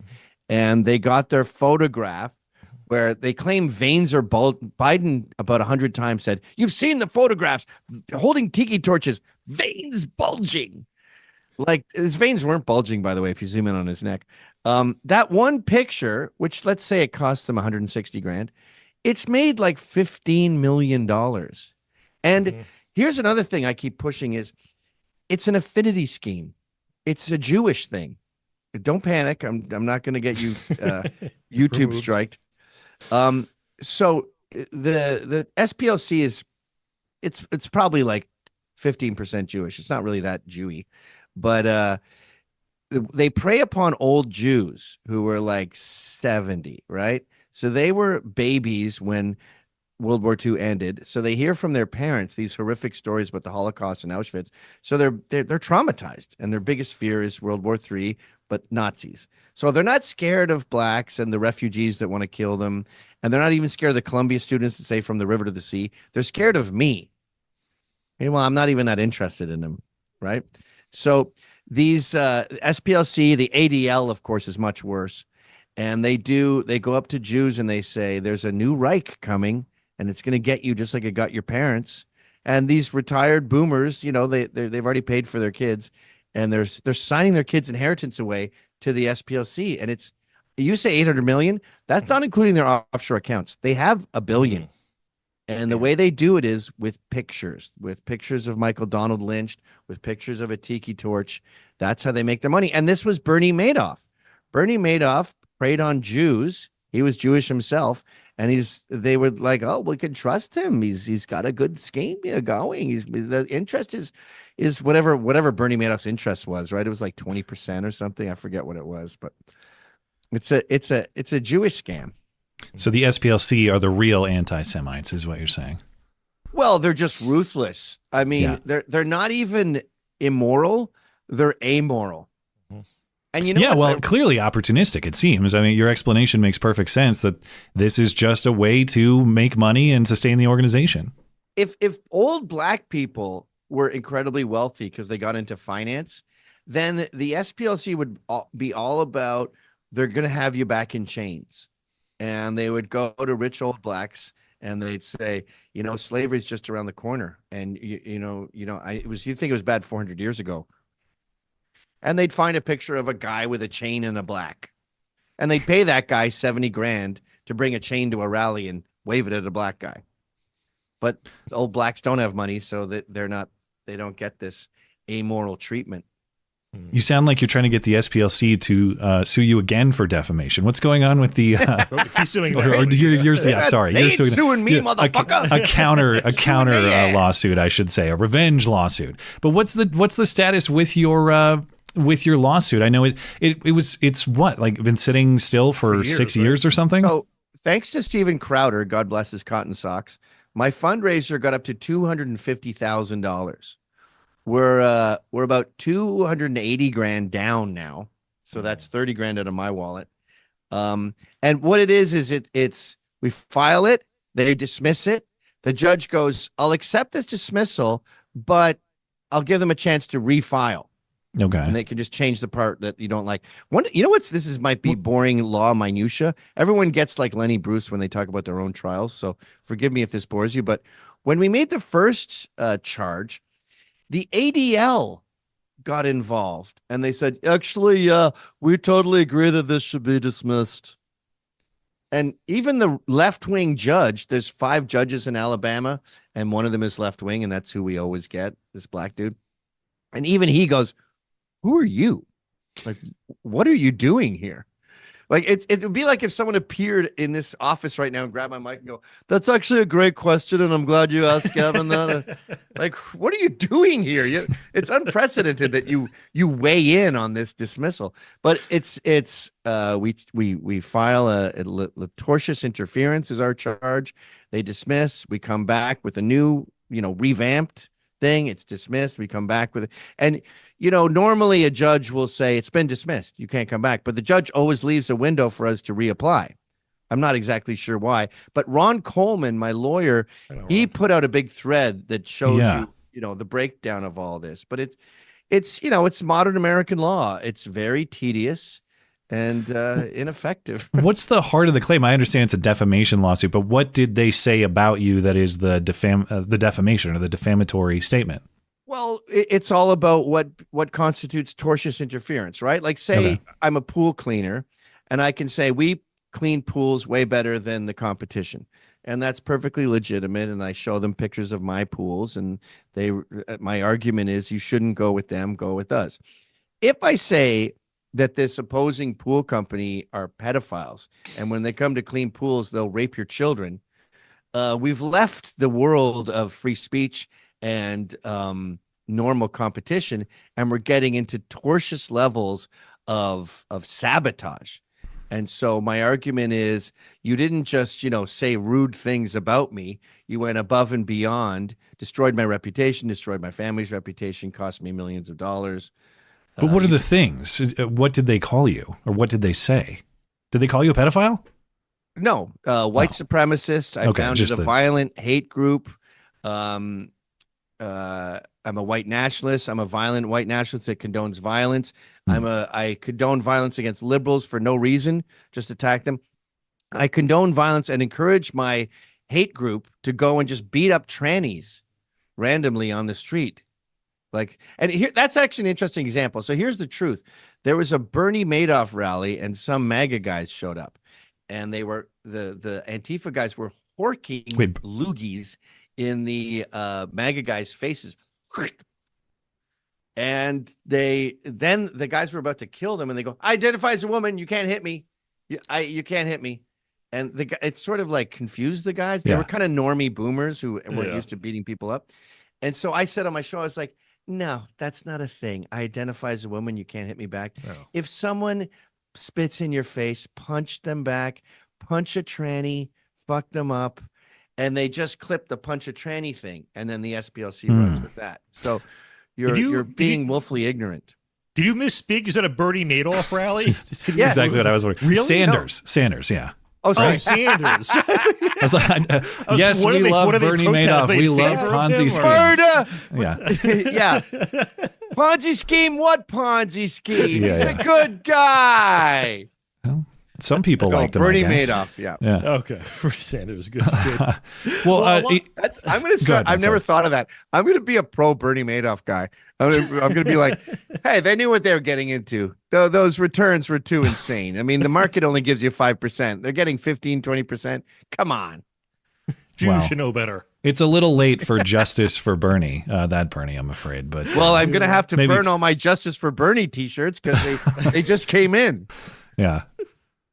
All right. Well, we'll have to follow up on that in a future episode, I think. Anyone want some cheap teas? Is your lawyer optimistic that you'll be successful in this? It sounds like it's been sitting dormant for half a decade. Is he thinking there's going to be good movement here, or what? Well, he's an Orthodox Jew. They're not very effusive. They're not exactly Italianos with the gesticulation, but he thinks it's good. I mean, I to paraphrase Miles, it's not exactly our case. Like if my case was you're paying people to agitate, then I'd be much more excited. But, in many ways, I've already achieved victory. After I announced this, their president, I think his name was Richard Cohen, he said, good, I'm glad Mr. McInnes is suing, as it shows us we're over the target. And then he stepped down a week later. Morris Dees was fired at the same time. The head of legal stepped down. Their top researcher stepped down. So I beheaded the snake at the very least. But, in these kind of things, you can't be buying an ATV and a $75,000 drone in advance of your massive windfall. I'm not doing it for the money. I'm doing it for basically what happened right now. I said the SPLC are fraudulent. I want everyone to know. And now everyone knows. If I got a ton of money, that would be awesome. But it's really the farthest thing from my mind. And I know the biggest criticism or the media narrative on Proud Boys is that it's a hate group. But I met you for the first time around the time the Proud Boys was being formed, and a lot of people don't know the history. Is that it was sort of a joke. It was people that watched your show would go out drinking afterwards, and your producer, I think it was Rat, was a kind of a punching bag on the show, and he knew all these fun facts about the Aladdin musical. Well, he wasn't a real man. Like he went to Disneyland with like 3 girls and 3 guys, and there was no sex, drugs, or rock and roll. and we're like, what is happening to the kids today? But the thing that I hate is, I told you the media narrative switched in October of 2018. The Proud Boys never changed. Like there was a few more rallies than normal when Enrique took over, but it was still fart jokes and beer. It's Animal House. It's toga parties. And I hate the narrative that, it started as a joke and then things got out of hand. That's the background changing. That's Thomas Sowell saying you go from a liberal to a conservative without changing your views. The Proud Boys never changed their views. Well, I think what you said about continuing to have the courage to create organizations, to socialize, to make friendships, to still create Proud Boy-like things is very important. If somebody out there is thinking about creating a social organization like that, but they are afraid of the specter of the Fed or whatever else might spook them, what advice would you give to be brave and get that done? Well, Nike stole my slogan, "Just do it." I didn't know they were going to. It paid me $140 for that. Not unlike the woman who did the swoosh in her design class, but just do it.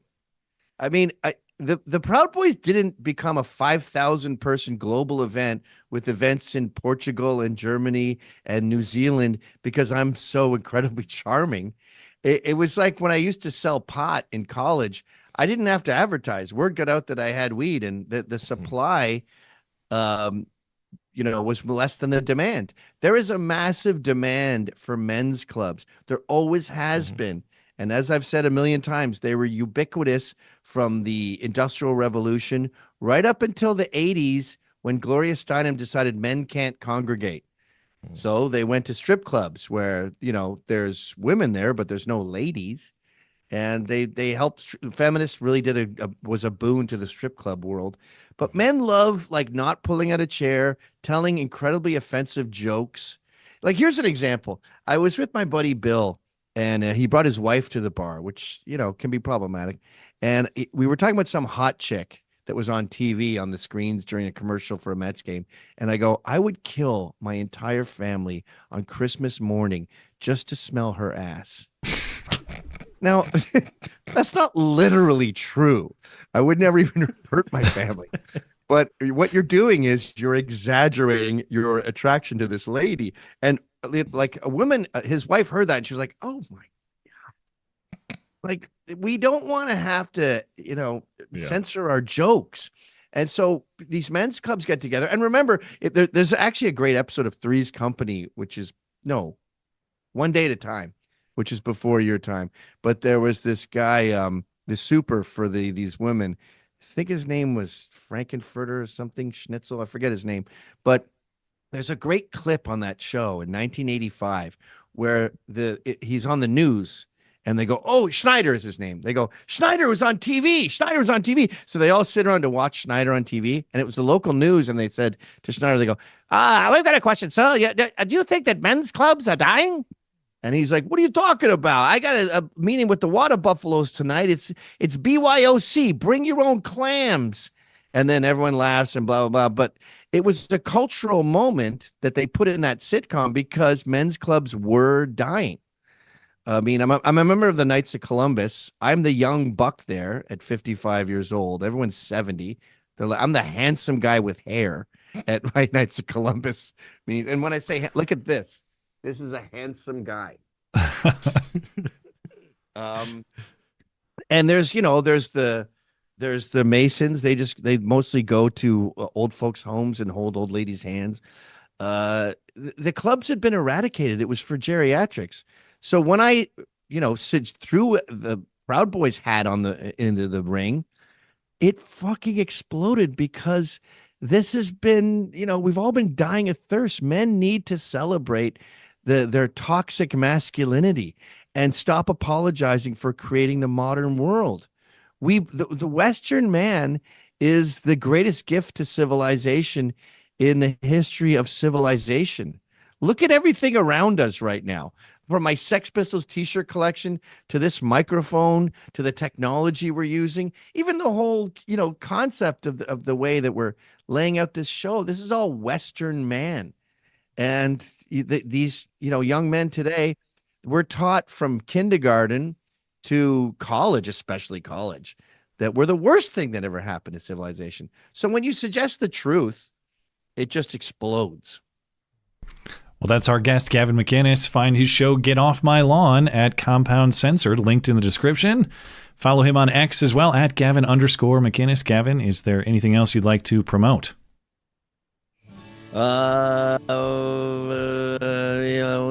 No, just come to censored.tv. Tonight we do the Cops show where me and 4 or 5 cops and a felon go through cop videos. The felon gives the criminal side, the cops give their side. Cops are usually right and found's often wrong. All right. Well, thank you for your time. Very much appreciated. See you, bud.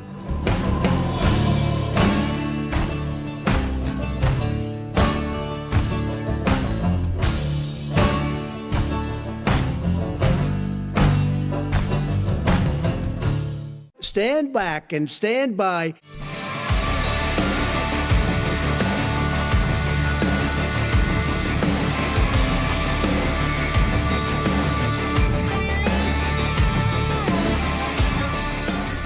Thanks again to Gavin McInnes. Find his links in the description. Now I have to assure my wife that there is, in fact, no woman hot enough that I would kill my entire family on Christmas morning just to sniff her ass. That's disgusting.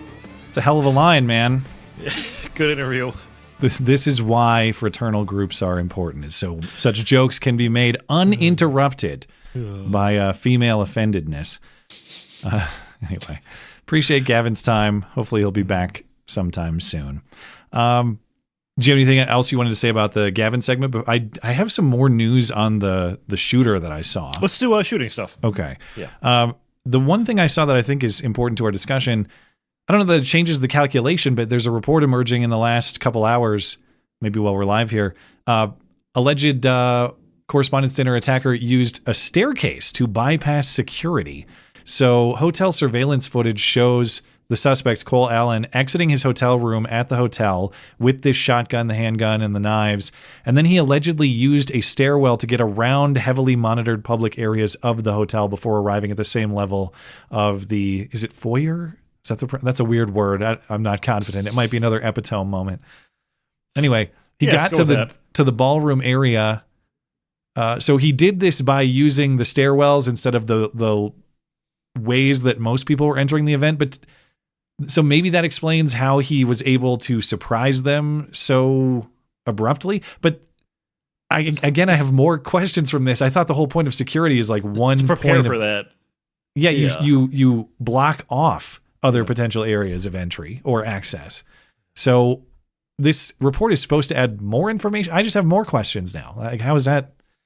I guess just because the way I interpret this story is because he was a guest at the hotel and came from a room. His path was different than someone who was showing up at the hotel for the reason of attending this event. That's about all I get out of this. But since we were wondering how that running scene was possible, this is information. Shoulder, man. Yeah, I'm glad it happened to him, but seems deserved. Yeah. Well, as you heard in the intro, I wanted to discuss a point of confusion for Bill Maher. And Bill Maher fascinates me as someone I used to listen to on a weekly basis in my old left-wing days, and as someone I still somewhat appreciate as a guy who kind of gets it. He's like John Fetterman, but he doesn't have the brain issues, allegedly. But he kind of gets it. You know what I mean? He's not totally lost. But every time Bill Maher kind of gets it, and you're like, dude, you got it. You're there. You understand. No, he goes back and reverts to his old ways and seemingly cannot connect A to B, even though he's just described A to B.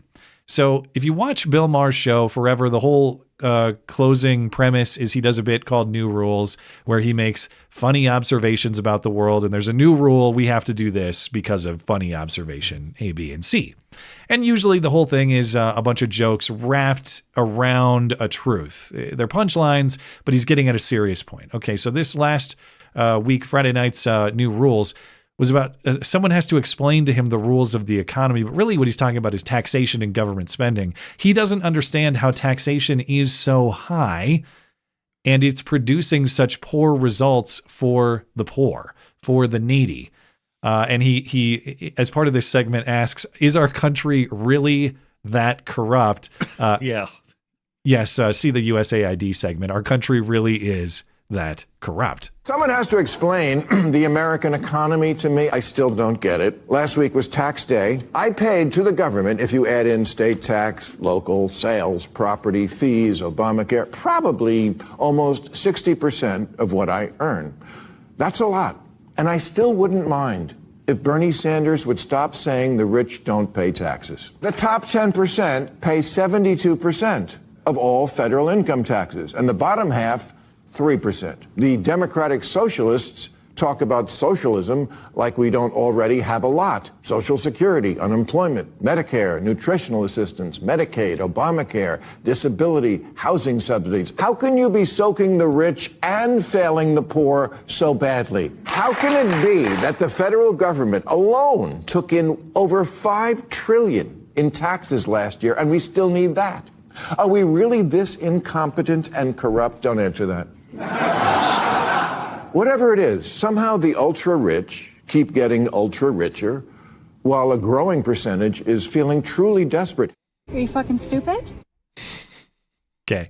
Part of the segment was his disbelief that despite all this expansion of government healthcare and government healthcare subsidies, CBS News is still running the same story now that they were 18 years ago. It's all about people who have to line up for medical services at these tent events in various cities because they have no access to healthcare otherwise. It's like you think of tent events like this in Africa where people don't even have homes. They just have mud huts, but the doctors show up once a year to give them a checkup through some sort of charitable organization or something. There are events like that in American urban centers, and CBS was doing stories about that some 20 years ago. They're still doing stories about similar events today.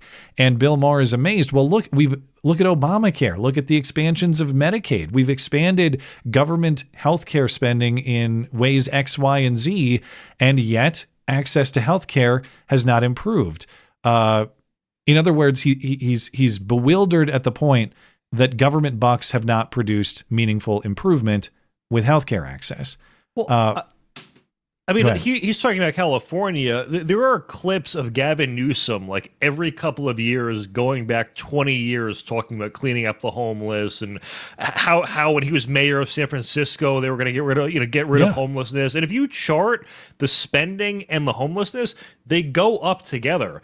There are states, I think I saw this chart, I think it was true in New York, where like the percentage of the number of students enrolled in K through 12 went up a single digit percentage, and yet the spending was like 30 or 40% higher for basically the same number of students.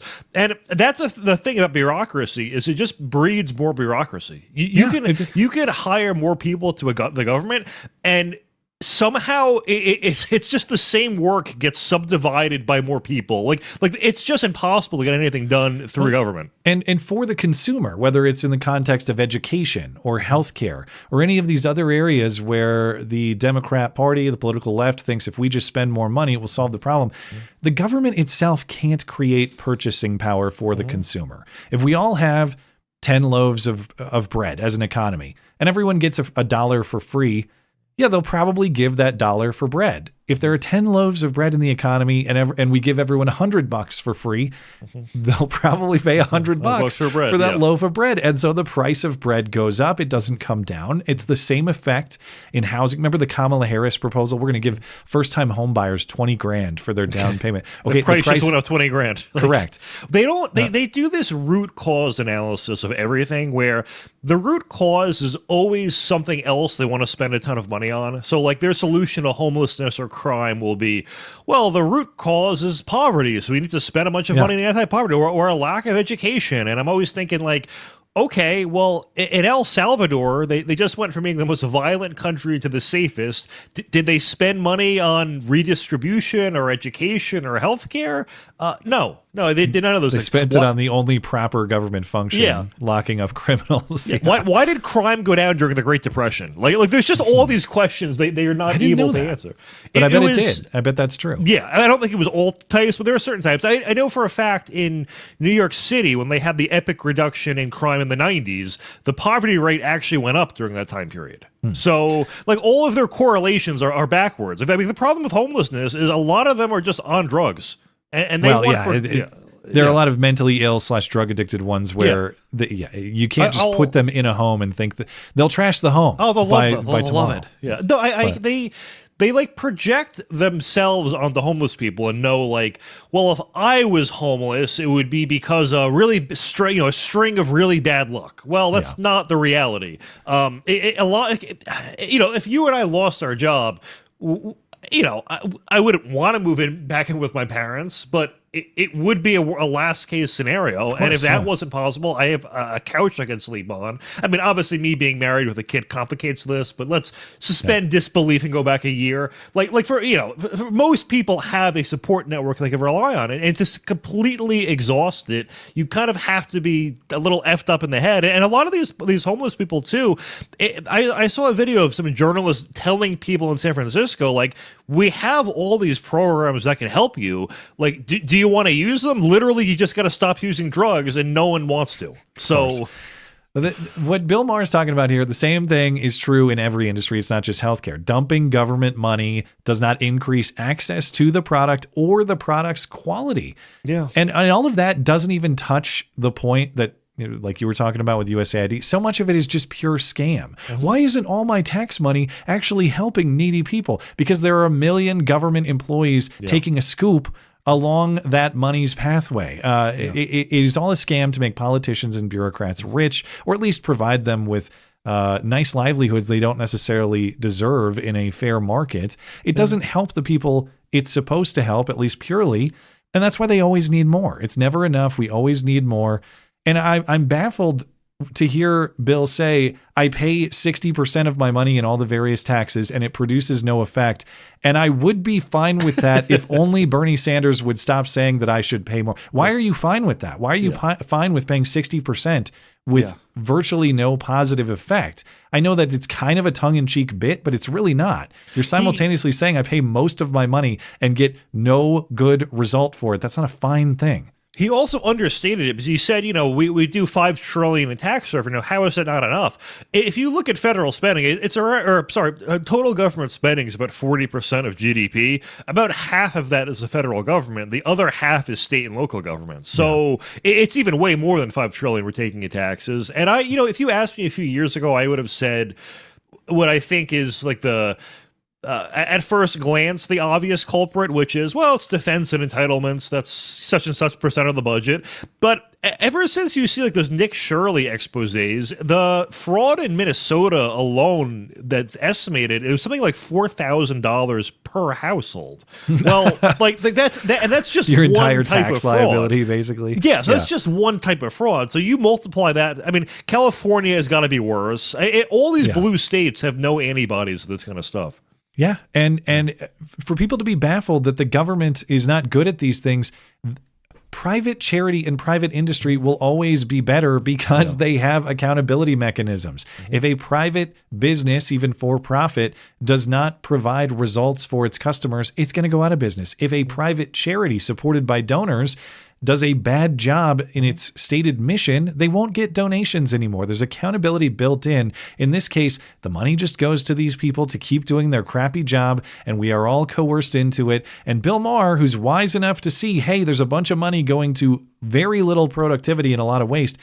This is why I say, like, he gets it without getting it. He doesn't make that, well, I'm actually fine with that. Or, hey, guys, could you just do a little better? They're not going to do better because of the incentive and accountability structure. They're never going to do better than private methods of solving these problems. Yeah. But another annoying thing he said was, he's like, the rich like me are paying taxes. Maybe the ultra rich are not paying taxes. I'm sure. Whenever you see those stats about them, they're paying a lower tax rate than their secretary. That was like Warren Buffett's old line. Yeah. It's because they're not paying tax on unrealized capital gains. Like they're taking the tax they pay on their income, but if a lot of them have like a ton of net worth and stock that goes up, obviously you don't pay tax on it until you sell it. So they'll like count those gains as income and then go, see, you paid no tax on it. Well, thank God you don't. The whole economy would implode. And I know it's like he's laughing like, haha, I'm not super rich and I don't do the super rich things. Yes, you are. I guarantee he has remarkably talented accountants and tax guys. Tens of millions he has. Yeah. So anyway, we'll check in with Bill Maher if he finally gets it another time. It wasn't part of this episode. But I have another update in the world of illegal immigrant truck crashes. Recall many of those drivers that we've monitored over the last half year and change. They have California commercial driver's licenses. And just in case there were any illusions otherwise, the state of California will do absolutely nothing about it unless and until the federal government forces them, or maybe even less likely, they actually elect a Republican as governor. Now, I know it's a little tricky, as we've talked about previously. Maybe 2 Republicans advance in that jungle. I mean, it's Tom Steyer looks like he's pulling enough support now that it won't, but it remains possible. Anyway, because it's this jungle primary, which means, again, California system is in the primary. It's everybody against everybody, and the top 2 candidates advance regardless of party. So that means everybody debates everybody. And you had a bunch of candidates on the debate stage this week. No Eric Swalwell because he raped too many people, but the rest of the people were there. Allegedly. Thank you for getting us out of trouble. I just saved us like $1 million right there. So, with the exception of the Republican candidates who were there, I think there were 2 of them. There was Hilton and Bianco. The Democrats on the stage say they oppose requiring truck drivers not just to be here legally, forget that. They oppose requiring them to speak English proficiently. Should language proficiency for truckers be strictly enforced, even if it means that some of them will probably lose their job? Racial profiling is illegal. And in fact, picking on people based on the color of their skin in the state of California is illegal. Should the CHP be giving English proficiency tests to truck drivers? Would you as governor push back against the Trump administration on this policy? I would definitely push back on the Trump administration on, again, a reckless policy. I would make sure that that officer understands that he cannot discriminate against any driver without having a basis to do so. English proficiency exams? The DMV has exams, and it's not about whether or not you speak English. What the DMV is responsible for doing is not testing how good your English is. It's whether or not you're a safe driver who understands the rules. Mayor, do you believe that English proficiency, language proficiency, should be strictly enforced for truck drivers? I would absolutely fight the Trump administration because the job of the California governor is to protect Californians. And right now, that includes protecting them from Donald Trump. She sounds hideous. So just to understand clearly, the risk of Trump being mean to some foreign driver, that is a greater risk for these candidates for governor than that unqualified, non-English speaking driver smashing your entire family to death on the interstate. When she talks about risks to Californians, she means non-Californians and protecting them and their ability to smash Californians on the roadway. And Steyer had the most rehearsed answer because he immediately knew to sidestep the question and try to make it about racism as opposed to what it really was. The other people actually addressed it and were like, yes, I am insane and think we should protect these people. But like they're acting like, what did she say? I want cops, or one of the guys said, I want cops to know they can't discriminate. If the cop says to the guy, what does the stop sign mean? And they say no comprende. I think, first of all, the idea that discrimination is inherently bad is not true. Everyone discriminates every day. When you are dating, you're discriminating against every person you date until you find your wife. And to your point, when you hire, it's the same thing. That speaking English proficiently has no relationship to driving skills. Like you said, the signs are in English. They're in English, yeah. And also, too, it is relevant. Also, too, and I'm not saying we should restrict, well, actually, maybe we should restrict based on this, but IQ and driving ability does correlate. Like, people with higher IQs have faster reaction times, they cause less accidents, get in less accidents. So, yeah, we probably don't want third worlders that are, like, barely above what the threshold for retardation 30 years ago was. And I know people know this, but just in case you have any confusion otherwise, this is not a California problem, and it's not as simple as, well, California sucks and I'm going to stay out of there. Never mind that many of you who listen to this show are in California, and I'm sympathetic for your suffering under these absolute idiots. But California has licensed some 17,000 illegal aliens to drive these trucks. I believe that was their current number before the federal government got involved, and the federal government is now saying, we want you to revoke those licenses or we're going to cut your federal funding, and there's an ongoing fight about that. But these 17,000 drivers, they're not driving just in California. They're taking those licenses like that Indian guy who went to Florida and smashed into those Haitians. They're driving in Florida. They're driving in New York. They're driving in Montana. They're driving in Nebraska. They're driving in every state from point A to point B, because once they have that California license, they are able to drive throughout the country, and they are. Yeah. So this is a matter of national safety. It's not just California nonsense. I remember when we were covering the story, the Indian guy who crashed into the Haitians. Like, yeah, the demographics of this country, the mass immigration is so out of control.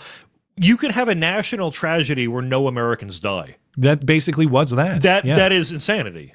Yeah. So, all right. It's time for Hoax. Hey, let's get into it.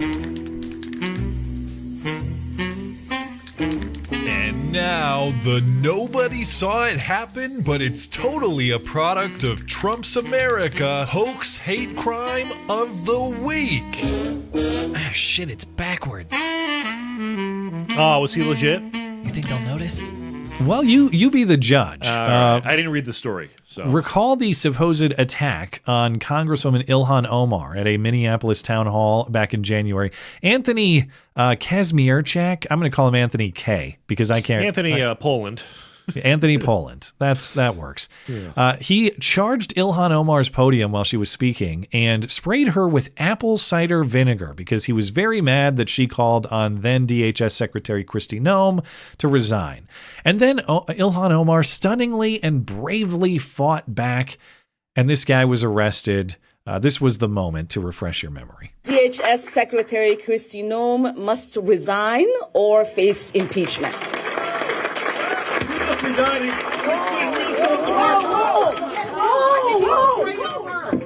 We're not paid actors. It really happened. And Ilhan Omar did not remove her clothing, doused with an unknown liquid. She did not go to the emergency room. She went on CNN and bragged about her bravery. And Anthony Poland was federally charged with a felony for assaulting and interfering with a federal officer performing her official duties. There's also state charges, but this story relates only to the federal charges. And Anthony has been fighting the charge, or he had been. This week, he agreed to change his plea to guilty pursuant to an undisclosed agreement with prosecutors. Now, I've seen, to your point at the top, Matt, I've seen people I respect on X whose opinions I generally find helpful. And I'm not even saying they're wrong in this case, but they're saying that this is evidence that this guy was in fact authentic. False. Now, beyond the absurdity of this attack as presented, it looks so cartoonish. Correct. No one got in his way. She went towards the attack, and then also him immediately being incensed by the Kristi Noem thing. It was as if he was waiting for a specific line where he's like, all right, that's it. Kristi Noem, I like her. Let's get you. She, in fact, appeared to nod in his direction. But you're right. He's the ultimate Kristi White Knight. Yeah. But okay. Here's why I don't believe that this is evidence of authenticity, him agreeing to a guilty plea. This guy, Anthony Poland, has been a felon since 1989. He actually has a long criminal record. He also has 2 bankruptcy filings. Okay, so he was going to go to jail forever if he was guilty, basically. Well, yes, there's that compounding factor. My angle on this is that this is a guy, if he agrees to some low-level charge, some plea agreement like this, not only does he avoid a potential lengthy sentence, I don't know that he necessarily cares about an additional felony on his criminal record if it benefits him. And when I say if it benefits him, this is a guy with a very long history of financial troubles as well. He has 2 bankruptcy filings. Now, I'm not saying that I know that the Southern Poverty Law Center used 5 shell companies to pay him, or Ilhan Omar did the same thing. I'm just saying that the circumstances align where this is a guy who doesn't necessarily care about an additional felony. And I don't know what I guess we know that he's agreeing to plead guilty to the felony, but we don't know what punishment he's taking, is how I interpret the news, although the terms of the agreement are not disclosed. I will say, though, I am surprised the Trump DOJ is not trying to, I don't know, investigate that angle or something, or maybe they are. I don't know. What? Yeah, I guess that is. I suppose if there's any hole in what I'm saying, why would the Trump DOJ participate in some kind of scam like this? I don't know if I guess I don't have a great answer for that, but it also depends on the prosecutors who are there. It's not necessarily if he got paid cash or something. You can't trace that, or maybe it was through Ilhan Omar's Shuttered Winery. Yeah, exactly. Now you also have odd connections between Ilhan Omar and Anthony Poland indirectly, admittedly. This is weak, okay? But we do know that Anthony Poland's ex-wife, Patrice Poland, was a big Ilhan Omar and AOC supporter, Democrat activist. They do have trans kids together. Now they're split, so maybe dad didn't like this stuff. Kill this guy. I don't know if he was part of the transing, but they do have a trans kid together. All I'm saying is I still believe that there exists an incentive structure for this guy to participate beyond just the absurd, clownish, cartoonishness of the act itself. Whatever explains this, I don't believe for a second that what we saw was an authentic attack on a member of Congress, because the way he did it makes no sense, and Ilhan Omar's response herself makes no sense. She did not seek medical treatment. She didn't go to the ER. She went to a reporter to brag about her bravery. It was self-serving immediately. And if you were actually attacked in a surprising way, you don't make it self-serving immediately like that. It just doesn't make any sense. One way we could do a test. We could go to one of her events, then at one point start sprinting towards her and see a reaction. And if it's terror, we know this was staged. If it's not, then it was real. I guess so. That's the only way. Anthony Poland moved almost as fast as the attempted assassin Naruto runner guy. He just didn't cover quite as much ground. True. Okay, moving on from Anthony Poland.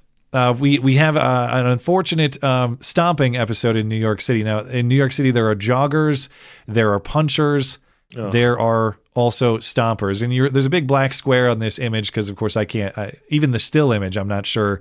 One, would be YouTube okay, but two, I don't even know that it's appropriate to show it because it involves a teenage girl. Some retard at the New York Post blamed this on the toxic masculinity coming from the manosphere. Andrew Tate. That's why he did it. That explains thousands of years of this kind of behavior from a certain people. Anyway. Well, they're called youths. These jogging, punching stompers are called teens or youths. Yeah. And that's what we saw happening here. So very unfortunate incident of youth stomping in New York City this week at East Harlem Scholars Academy. They're also scholars, like Michael Brown usually. Yes. They're always in a graduation. Basketball Americans, yeah. This is actually the East Harlem Scholars Academy charter school. There's this 15-year-old girl who's on the ground here and behind the black square. And she was confronted by this 14-year-old scholar classmate. And reportedly, this boy who's doing the stomping here had been harassing this girl for weeks. He approached her on the street in this incident. She said something like, "Get the fuck away from me." Mm-hmm. He refused. Reports also say that he demanded her number. She refused, so that's part of the conflict. Eventually, he grabs her from behind, lifts her off the ground, and slams her on the pavement, and then stomps on her head American History X style, like we're looking at right here. And there is video of the attack. It's too graphic to show on stream. And again, I'm not even sure it's appropriate to show on stream, but it is out there. And reports say this poor girl has a brain injury. She will require physical therapy. The suspect was arrested, appeared in family court. He's being held by the juvenile justice system. Now, why am I including this as part of Hoax Hate? Well, because the suspect was at the courthouse. His mom was at the courthouse with him. She needs to die too. Just the whole bloodline. Just write it off. Goodbye. And she says it's all because the girl was actually bullying her son. And what did the girl say? She said it. She said the N-word. Did he say why he stomped on her head? She's been a bully to him. That's it. She's been a bully to him? Yes, from in the classroom of the classes what they have, and some messages what I sent to his phone from her. We learned. She's been a bully to him and pushed him down, and he fell. So then he picks her up because of that and stomps on her head? And what is she saying to him to bully him? She said, dirty nigga. She's a racist. She's calling dirty nigga and dirty slurs. She was racisting. By his behavior, I'd say it's an accurate description of the suspect.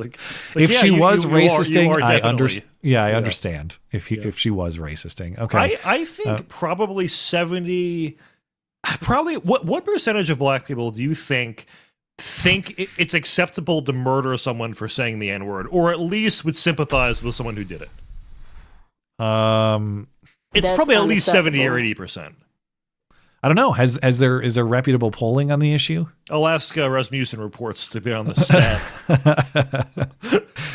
I bet if you could get an honest, I mean, I'm looking at Twitter or X in a lot of these instances. And so it's like that's 100% there. But it's not this incident, but anytime there is an instance of an attack of color, there is frequent asking of the question, did the victim say it? Oh, it'll be an 8-year-old kid getting walloped by like a 50-year-old black guy. The comments are like, he called him the N-word. That's why he did it. Yeah.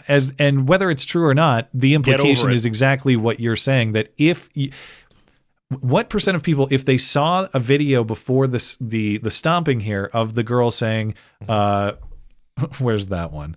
If she said, You are a right before she got stomped. Was that Shiloh? Yeah. No, that was the Cinnabon lady. Another queen. Yeah. The implication being that if that happened, they would say that's justified. The number is certainly not zero. I'd be confident speculating over 50%. Yeah, I would think so as well. Yeah.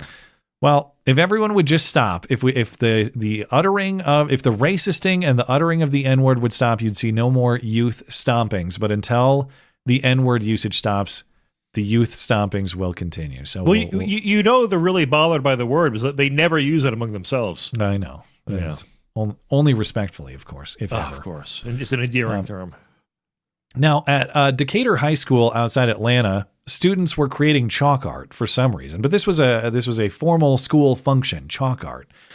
And someone, presumably a student, but still unknown, used the chalk during the activity to draw a swastika on the sidewalk. And this is a matter not only for school investigation, this is a matter for a full feature local news story, get a reporter out there, and of course it's a matter for ADL deployment to the scene. It happened right here at Decatur High School. Someone drew that hateful Nazi symbol at this campus. The district says they're treating this seriously. The Anti-Defamation League says anti-Semitism is growing at public schools around the country. It's a big problem nationwide. Decatur High School says on Monday a class was taking part in a chalk art assignment. Someone took it too far and drew a swastika. Anytime we hear of a student that is facing hate symbols or harassment, our major concern is that the student feels protected. Todd Young is regional director for the Anti-Defamation League. He says the school addressed this problem to his organization's satisfaction. Who cares? Normally I wouldn't care, but there's a twist here. Good. Sorry, go ahead. Do you know the story of the ADL's founding, how it was founded to support Leo Frank?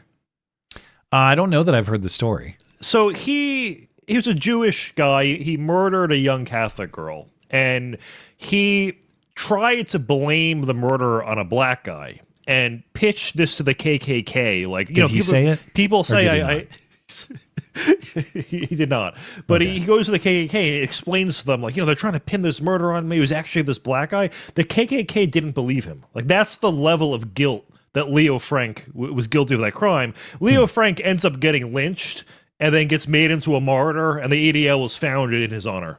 So that's the origin. He was a guy who was so guilty, the KKK wouldn't believe his story that a black man committed the murder he committed.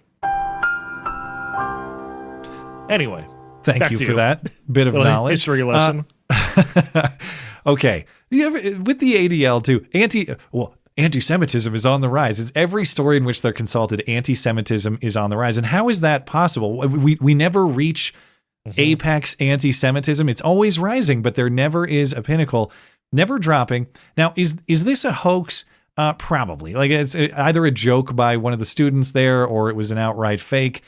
But even if it was real, the reason I bring this story up, because it seems pretty vanilla, it's generic, someone drew a swastika in chalk.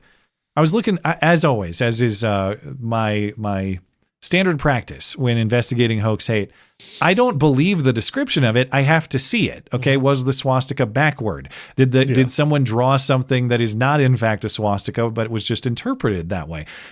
I did find the swastika in question, and it's not like I'm surprised to learn that the ADL is not honest.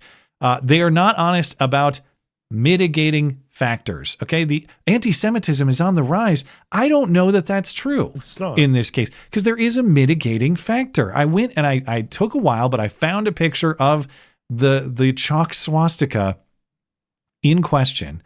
And, sure, it's right angles. It's oriented correctly. That looks like it is, in fact, a swastika.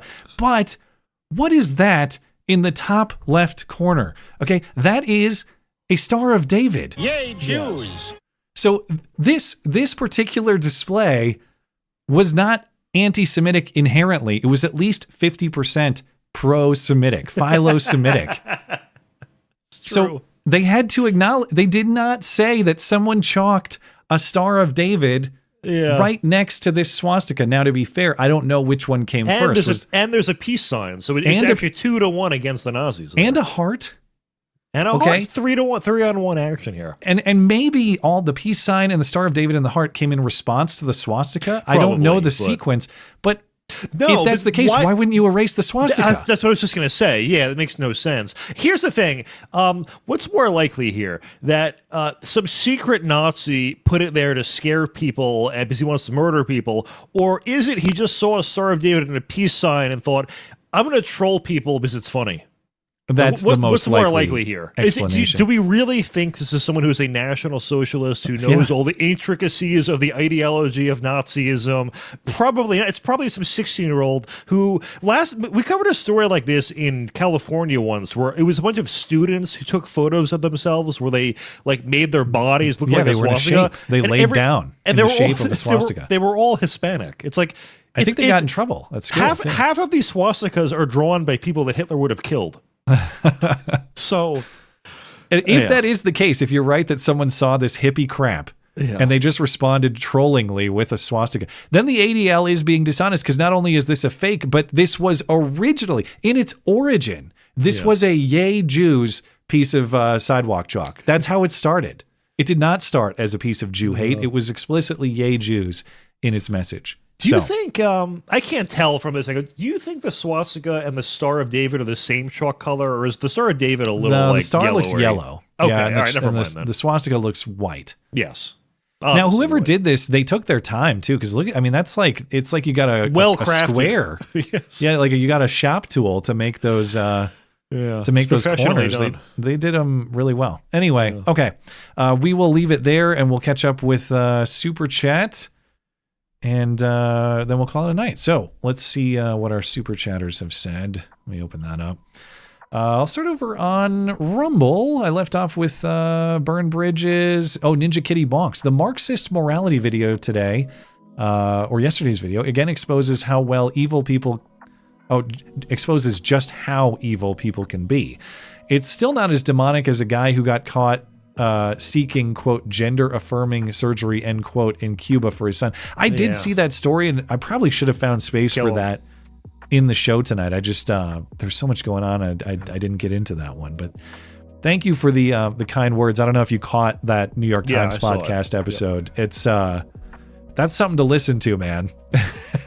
It's only a half hour, and if you would like actually some good quality insight into the Marxist mind, it's pretty fascinating to listen to. But then you realize, like, I have to defend my family from these people because they'll kill them if they get the chance. So, thank you, Ninja Kitty. Donnie 500. There's a channel called Rick Drogo that is just getting into politics, and he reviewed your interview from last week. The John Doyle one, I assume. I know that Doyle can be. Maybe some people think he's too plan trusty. How do we spell his name? I'm gonna look him up. Rick Drogo, RICKDROGO. And hey, if people are catching the interview and responding to it positively or negatively, that's cool. If people want to criticize it or whatever, I'm fine with that also. And one thing too, like people who, whether it's John Doyle or anybody, you disagree with this point or you don't like that point. I would say just for me and my interview philosophy or my guest segment philosophy in general, if I have someone on this show, it's to hear them talk. And I've made the mistake in the past of not letting guests talk enough and trying to insert my own thoughts too much. So if I have to err on one side, because of course, whether it's John or anybody else, every single point is not something I agree with. Maybe there is a woman hot enough that I would kill my whole family just to smell her ass. I didn't challenge Gavin on that point. And that woman is your wife. Right. I just bailed you out. Thank you. Yeah, well, my point is, I think it's best to let guests offer their thoughts in full. And if people disagree with them, that's fine. But I can't stand listening to a product where someone is brought on to offer their thoughts and then they're not allowed to do it. So I really want to steer clear of that. And, or maybe Rick Drogo said it's the greatest interview he's ever heard in the history of the internet. The video, it seems like, I'm just going off of some of the comments. It seems like he had some issues with Doyle, but he had said a lot of positive things about you and liked you. Well, that's nice. So nothing about me. So I'm just a background character. Well, that's because he knows that you are automatically highly regarded. Must be. And by the way, to Rick or anybody else, like, if my stuff is out there and it gets ripped to shreds by people who did, like, that's cool too. I like being a part of that internet battle of ideas. So it doesn't hurt my feelings if people want to respond to my.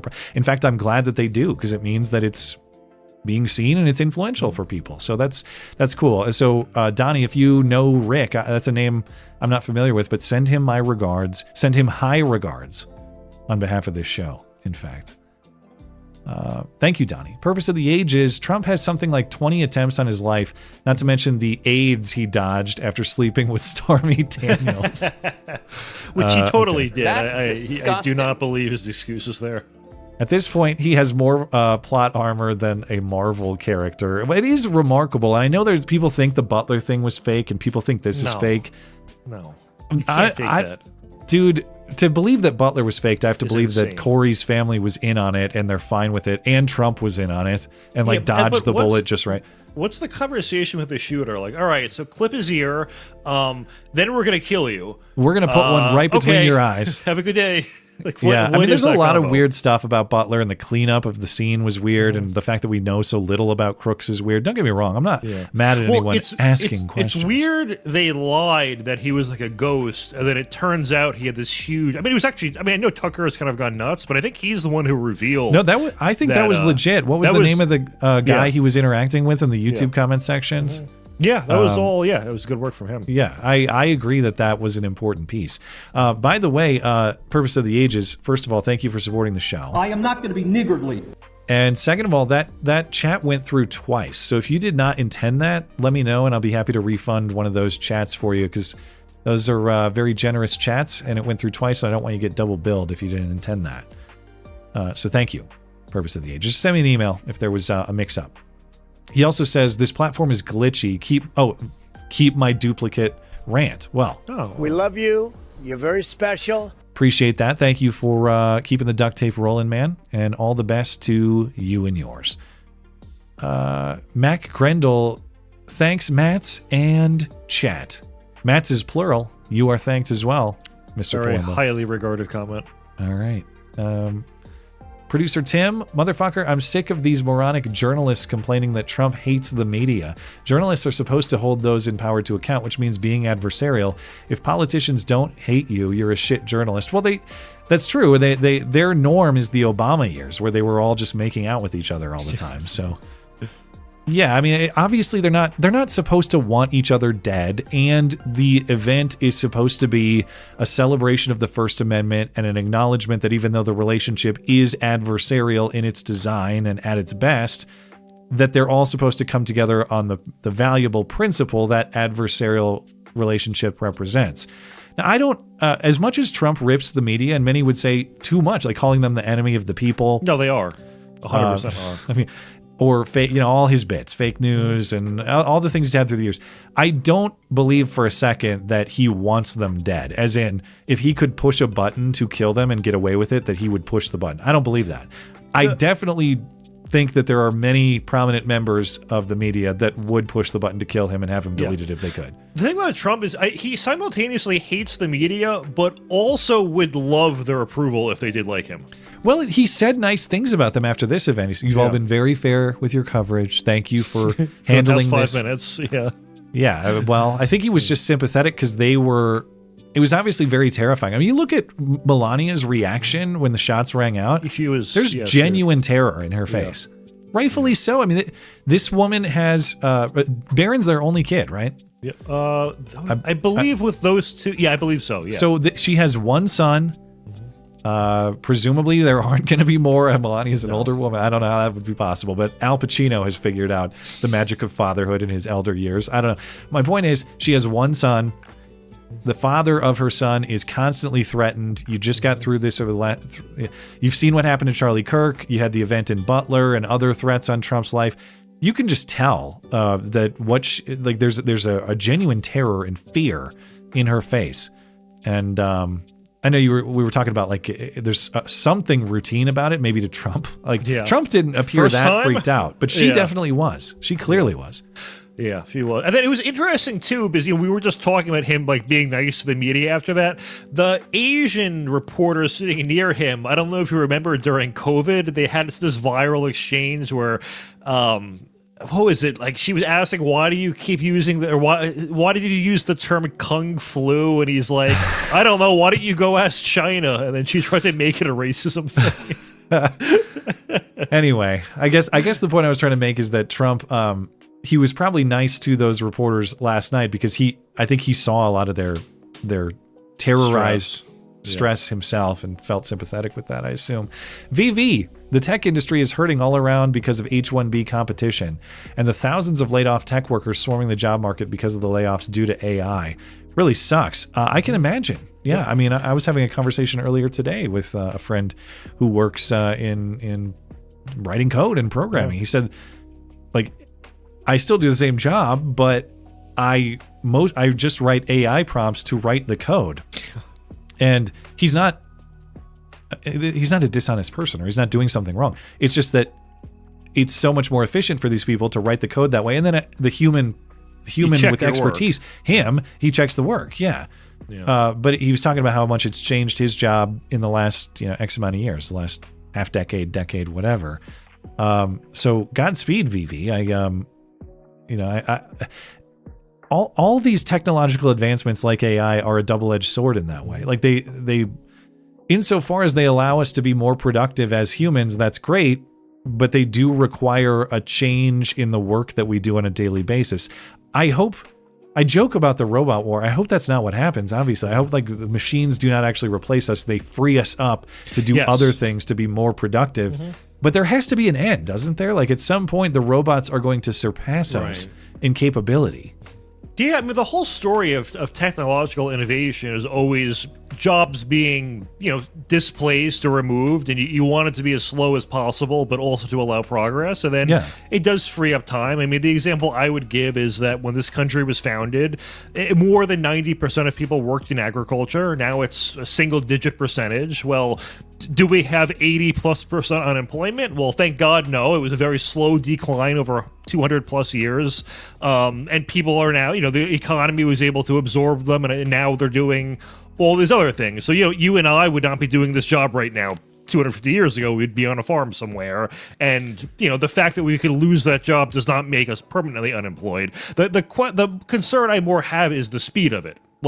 If AI puts hundreds of thousands of truckers out of business tomorrow, that is catastrophic. Dude, it's nothing but robots and Indians on the road. I'm just not driving anymore. You're dead. If they did it over 100 years, well, it's a whole other thing. Yeah. Yeah. Godspeed, Vivi. Appreciate your support for the show, and I hope things are not completely overtaken by the robots. You're just freed up to build even better and cooler things. Long Dong John. It's crazy to me that this guy and Tyler Robinson both come from families that seem really nice and wholesome. I didn't read a lot about this shooter's family, but this shit is your brain on leftism, and Cole is a teacher. How many future retardy Oswalds? I forgot about that nickname for Thomas Crooks. The R word. This is shameful. They called him Retardy Oswald. I saw it. It was solid. How many will come out of the classroom? Yeah, I mean, I'll take your point. I haven't looked into it, but I'll take your point that he had a normal family. Mm-hmm. But that is the point of a lot of this Marxist insanity. It's like anti-family in its conception, and in the idea that, say, you have the same obligation to a guy you've never met that you do to your family, your children, your brothers, your sisters, your mom and your dad. You delete the family, you replace it with the state or the collective, the comrades, the commune, whatever it is.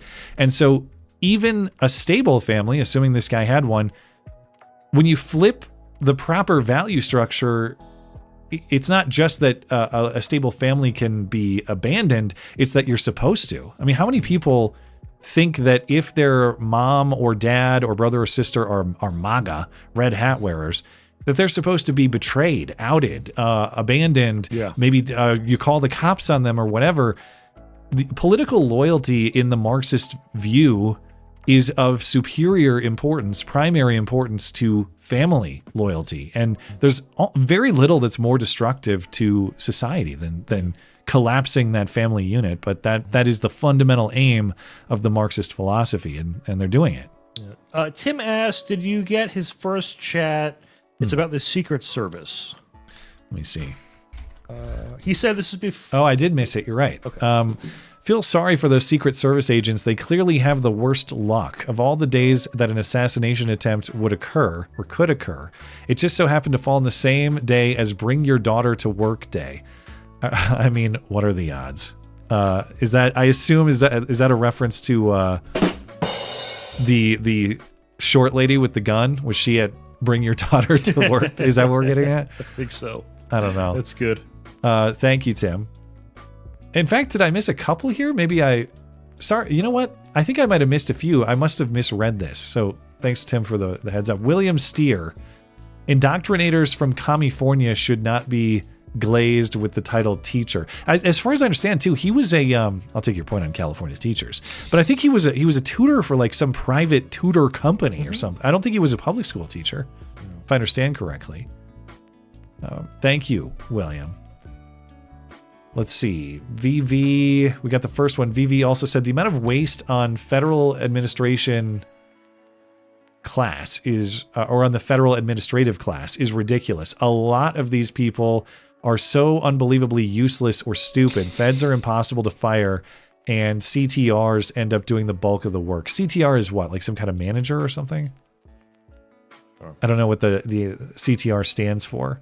Although Trump did prove that they are easier to fire than what we thought. I think he reclassified people as political employees. That was the loophole. But yeah, the conventional wisdom for forever was like, we literally can't fire these people, which was, fortunately, that part's not true. I don't think, unless I'm only speaking about a certain subcategory. VV adds, remember after Charlie passed, leftists swarmed social media to talk about his opinions regarding race. You don't even have to say the N-word. That's true. I don't think Charlie ever said it. I've never seen a clip of him saying it. Here's the amazing thing is all these liberals, they'll be like against the death penalty for rapists and murderers as long as they're the right skin color. But then if Charlie Kirk says like, hey, I want my pilot to be competent, it's death. You deserve to die. Have you guys looked up per capita crime stats? Death. Execution. Yeah. Death. Okay. Let's see. Thank you, Vivi. Esoterica Unbound. Matt, your interviewing approach is a good one for you. Your takes are too sensible for you to say anything that interesting during an interview. Well, I was talking to Matt about this, and it's not anything I wouldn't say public. Gavin, I find kind of He's one of a it's going to kind. sound negative, like a stranger difficult to interact with. That's not negative. He's successful, and he's very good at what he does. It's that, like, my brain is A to B to C, and Gavin is just like off the wall. He's very funny with what he does. I didn't expect, like, I was not expecting to make jokes about smelling women's asses and stuff. But it's so contrary to the way that I structure the things that I do. Like, I am A, B, C structure guy, and Gavin is off the wall, bounce around, talk about whatever. So especially for a guy like that, I just kind of like, all right, you go, man. And I'll see if I can point us in any particular direction at some point. But yeah, that's the first time I've ever talked to Gavin. And we really didn't talk much before we went live. We had a little bit of sound issues, but it's not like we were just talking about nonsense for an hour before that. That's pretty much the entirety of my communication, my lifetime communication with Gavin. I know you and Gavin go quite a ways back, but yeah, like 11 years or so, I think we first met. And he's helped me a lot. He was push me to get married and have kids. I mean, he pushes that message on everyone, but to me when he met me and everything, and obviously a very good message. I'm glad someone's pushing it. Find the ass that you can't live without smelling and put a ring on it. He didn't use those exact words, but... Okay. Thank you, Esoteric Unbound. Toric Roma. There's apparently footage of Erica Kirk leaving the event, bawling her eyes out. She needs love, not the hate she's getting. It's I saw really a photo. sad. I only saw the photo. Oh, there's video. It's really sad. What pissed me off is when before the shooting, there was a video of her and I think his name is Lawrence Jones from Fox, and they're together. They just got a picture together. She's smiling, and all the liberals are like, "Oh, so she's away from her kids, smiling. I guess she's not upset." And then an hour later, she's bawling her eyes out with she probably has PTSD. Clearly, it's opportunistic to raise money for Turning Point that she intends to use to betray the mission of the organization. Right. And then it was her performative crying. Was that how the narrative changed? So it was. She was too happy, and then she was too sad. So can't win. Like anything, the Charlie Kirk assassination has weird elements to it that I certainly think are worthy of investigation and questions I would like answered and all that. But the absolute targeting of her is bizarre to the point that, like what you're saying, it's not just, hey, isn't it weird that Erica did a thing? Okay. It's no matter what step she takes, it's because she's a villain of some kind. There's nothing that she can. If she would have disappeared after this happened, she would have been betraying Charlie's legacy because she didn't have the courage to stand up for it. If she instead assumes a leadership role to honor her husband, it's because she actually wants to take it over, and this was all a part of her plot to oust her husband so that she could assume power or something. Of Turning Point USA. And then the conspiracy is... When you look through the history of the people pushing them, like on their Twitter timelines, you'll get someone saying, Israel killed Charlie Kirk, and then a month before the assassination, they're saying Charlie Kirk's a shill for Israel, and I'm like, well, which one is it? I just nothing really makes any sense with these people, and I think a lot of it is, listen, if you're attacking a widow, you're probably evil, but there is something in the algorithm that is getting a ton of clicks. Oh, no doubt. There's a lot of people that are just chasing that no matter what, and they believe nothing. It's not just algorithmically promoted. There's something that sort of content gets. It's not just that it's getting a ton of interaction, because I'm not here to say it's because the numbers, the engagement on it is huge, it must be fake. What is crazy is the rate of engagement. It's posted and 30 seconds later it has tens of thousands of likes. Yeah. One thing someone was saying we do need on Twitter though is a breakdown of where traffic is coming from, because is this all third world people that are sharing this? But I don't know in this particular case, but I want to know how real a lot of this engagement is anyway. I believe there is genuine public interest in it, but I also believe it's inflated with some kind of bot army or some kind of manipulation. Yeah. Just my suspicion. I don't know. The one that always goes viral is just mocking her. It'll be someone portraying her as celebrating, but being she's a grieving widow, and I don't get what is being parodied, because I've never seen her like that. There are people posting pictures of her from 2016, look at Erica smiling a decade ago. She had to know it was coming before she ever met him. But in egregious cases, I've seen it where the date on the photo is clipped. Yeah. The post date is cropped. Yeah, I know. So you know what you're doing. It's not a mistake. Yeah. Anyway, thank you, Toric Roma. Appreciate it. Tim says there's one thing worse than idiots not understanding that guaranteed government money drives prices up on things. It's when those same morons insist that it's that the only fix for government somehow driving down cost. Wait, so let me reread. It's when those same morons insist that the only fix is for government somehow driving down costs that they raised in the first place. Well, yeah, it's again, Bill Maher. Premise A, government spent a bunch of money. Premise B, access to the product or the cost of the product is not improved. Why can't you connect A and B? Why? Yeah. Well, that's all of liberalism. you'll women in blue cities will talk about how they don't feel safe walking home at night and then vote for politicians that release those people onto the streets. Like, no one is capable of any of this. I don't know. Like, you always see that when a progressive, if their kid is, let's say, killed by a black person, their narrative, like, it strengthens their faith. It becomes, well, we can't use this to spread hate. We need to use this death to spread togetherness. Like, nothing can ever contradict the narrative in their heads. Esoteric Unbound, I think you missed my super chat about lefties. Bingo. I think I did. Let me read it. Sorry about that. Those left of center put in a lot of effort in maintaining their ignorance of many topics, particularly economics, at least as long as they can afford to. Eventually, reality comes calling on some. Well, yeah, I mean, there's a reason so much of this Marxist nonsense survives in the halls of academia, and that's because largely those places are insulated from market reality. Yeah. Why? Because the government is funneling a bunch of money in there, too. Oh, I can't believe how college tuition costs are out of control. Right, because now everyone has had access to, if not giveaway money, very loan terms that they would not, administered through the government that they would not be able to secure through a private lender. And people act as though that is not the case. One of my favorite moments in government nonsense in recent memory, it's like 5 years ago or something, chairwoman of the finance committee in Congress, Maxine Waters, yelling at bank executives about how student loans are ridiculous. And they just say, ma'am, we haven't dealt with student loans like in the decade. The government took that over. Yeah. Oh, right. Yeah. He's retarded. The thing, too, is this isn't oversimplifying it at all, that, you know, if the government says anyone can borrow $100,000 a year for college costs $100,000 a year. And there are schools, I think Trump capped it at like $50 a year now. And there are like law schools. I saw at least one example, so I mean, this might not be representative, but was charging like $60,000+, and the second that cap went into place, cut it to $50,000. So yeah, exactly. there is proof that that's the case. If there's free money to be collected, they're going to collect it. Yeah. And as ridiculous as it is, you can't blame them from an incentive structure standpoint. Yeah, they eat subsidies. If the government subsidizes my tuition for $5,000, the college, from their perspective, goes, well, I can raise tuition for up to $5,000 on him, and he's not feeling the full burden. So, yeah. Anyway, all right. That's how it's been.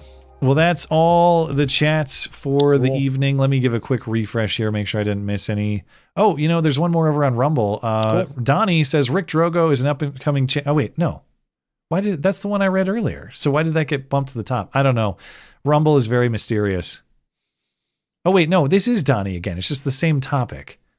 He's an up-and-coming channel where he looks at the right and the left from a blank slate stance. I'm not sure what that means, but I'm glad that he found my material worthy of his analysis. But we will stop it there tonight. Appreciate everybody's participation live. Thanks to our live chatters, our super chatters, for making the live show a success. If you're listening on demand later, thank you kindly as well for supporting the show. Of course, thanks to our guest, Gavin McInnes. Find his X account and his show Get Off My Lawn linked in the description. Thanks, of course, to Matt Palumbo, highly regarded. Find his X account and his latest book on Alex Soros linked in the description. Thanks to producer Tim for his assistance as well. Find everything show-related at mattchristiansenmedia.com or mattis.gay if you prefer brevity. Hey, join the MC Club if you enjoyed the show. Plenty of supporter perks for you. And, of course, you help keep the duct tape production in operation as well. I'm live on Wednesday and Sunday nights. Have a great night and a great week. Until then.